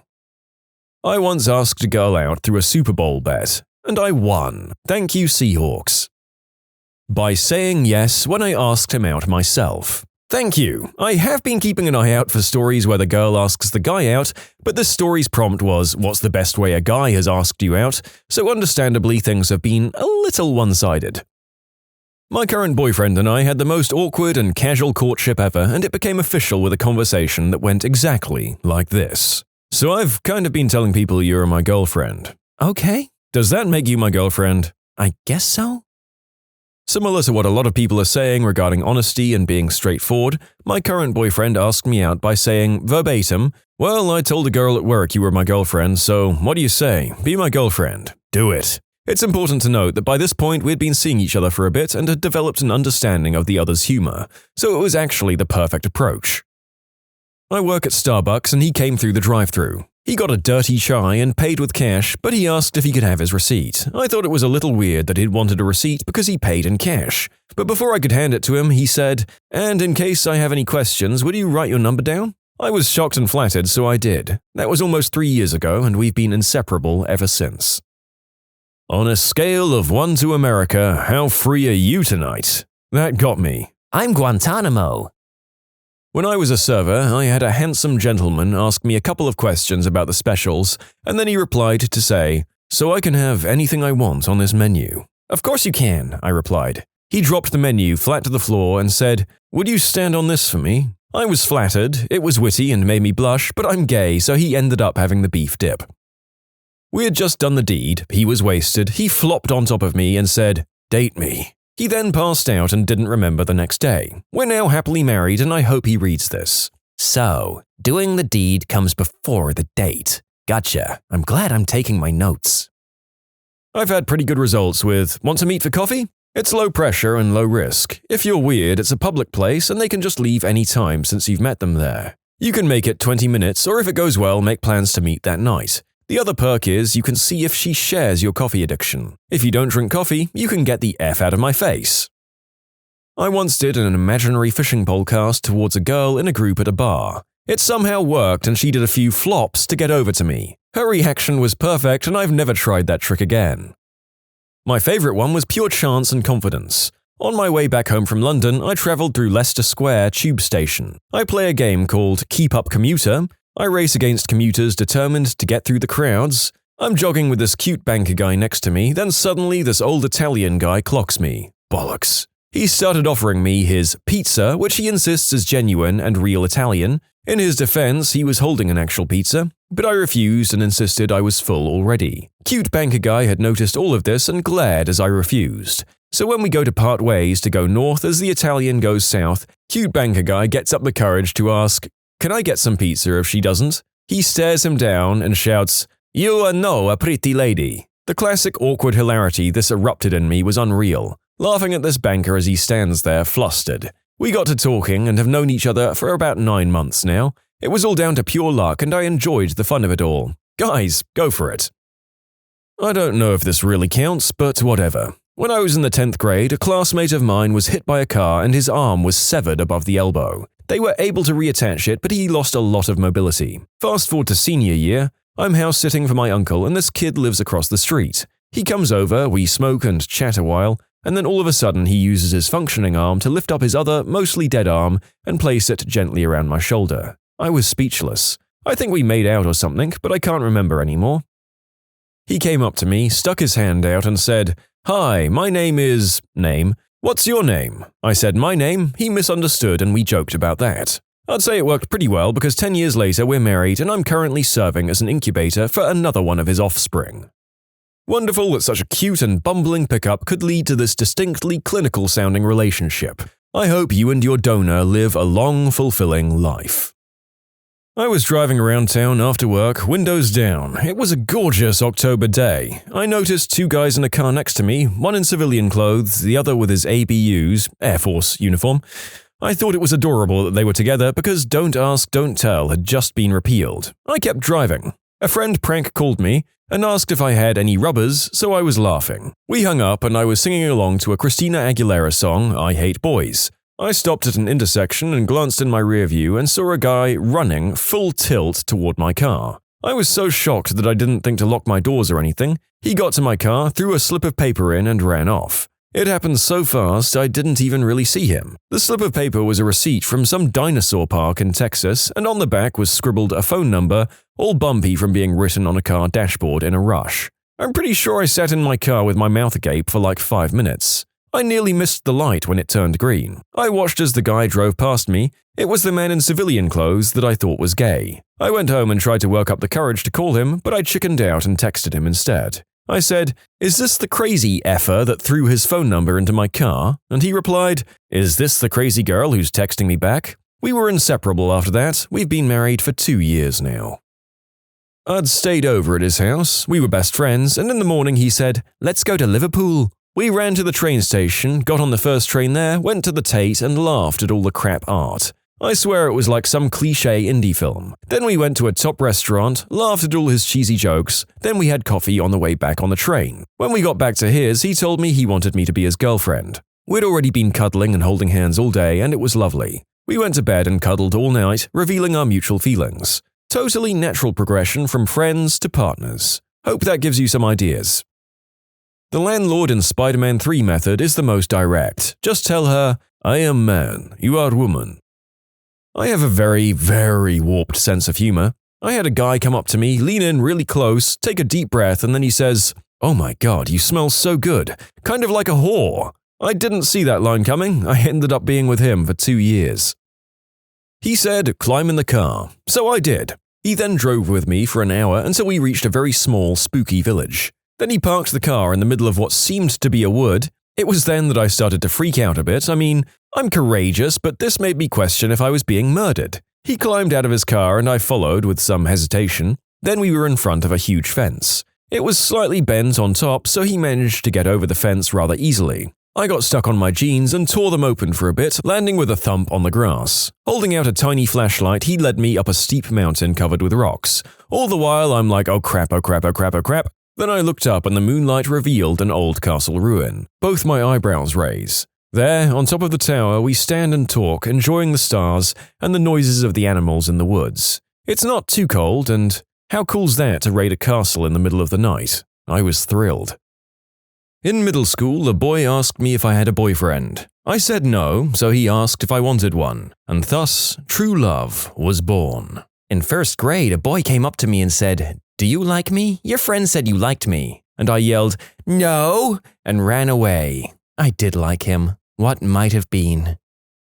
By asking me out on a date, not to hang out, chill, grab drinks, etc. Actually, hey, I'd love to take you out to dinner and get to know you. Sitting across from you at dinner, discussing food on the menu, having constant conversation, not interrupted by TV or a movie. I'm worth it and you are too. As a follow-up to that, asking me out again at the end of the night will generally garner a yes. The whole 3-day thing is complete and utter bullcrap. You know what's sexy? A guy who likes me and isn't afraid to let me know he does. I never ever said yes to a guy who would wait several days to contact me again after a date. If he was genuinely interested, he would let me know. When you subscribe, make sure to hit the bell to turn on notifications. Put the playlist on in the background to finish listening to all the stories, or if you want some vibey music to put on in the background, check out easymode. If you like Am I the Genius, give Am I the Jerk a shot. Everything linked in the description.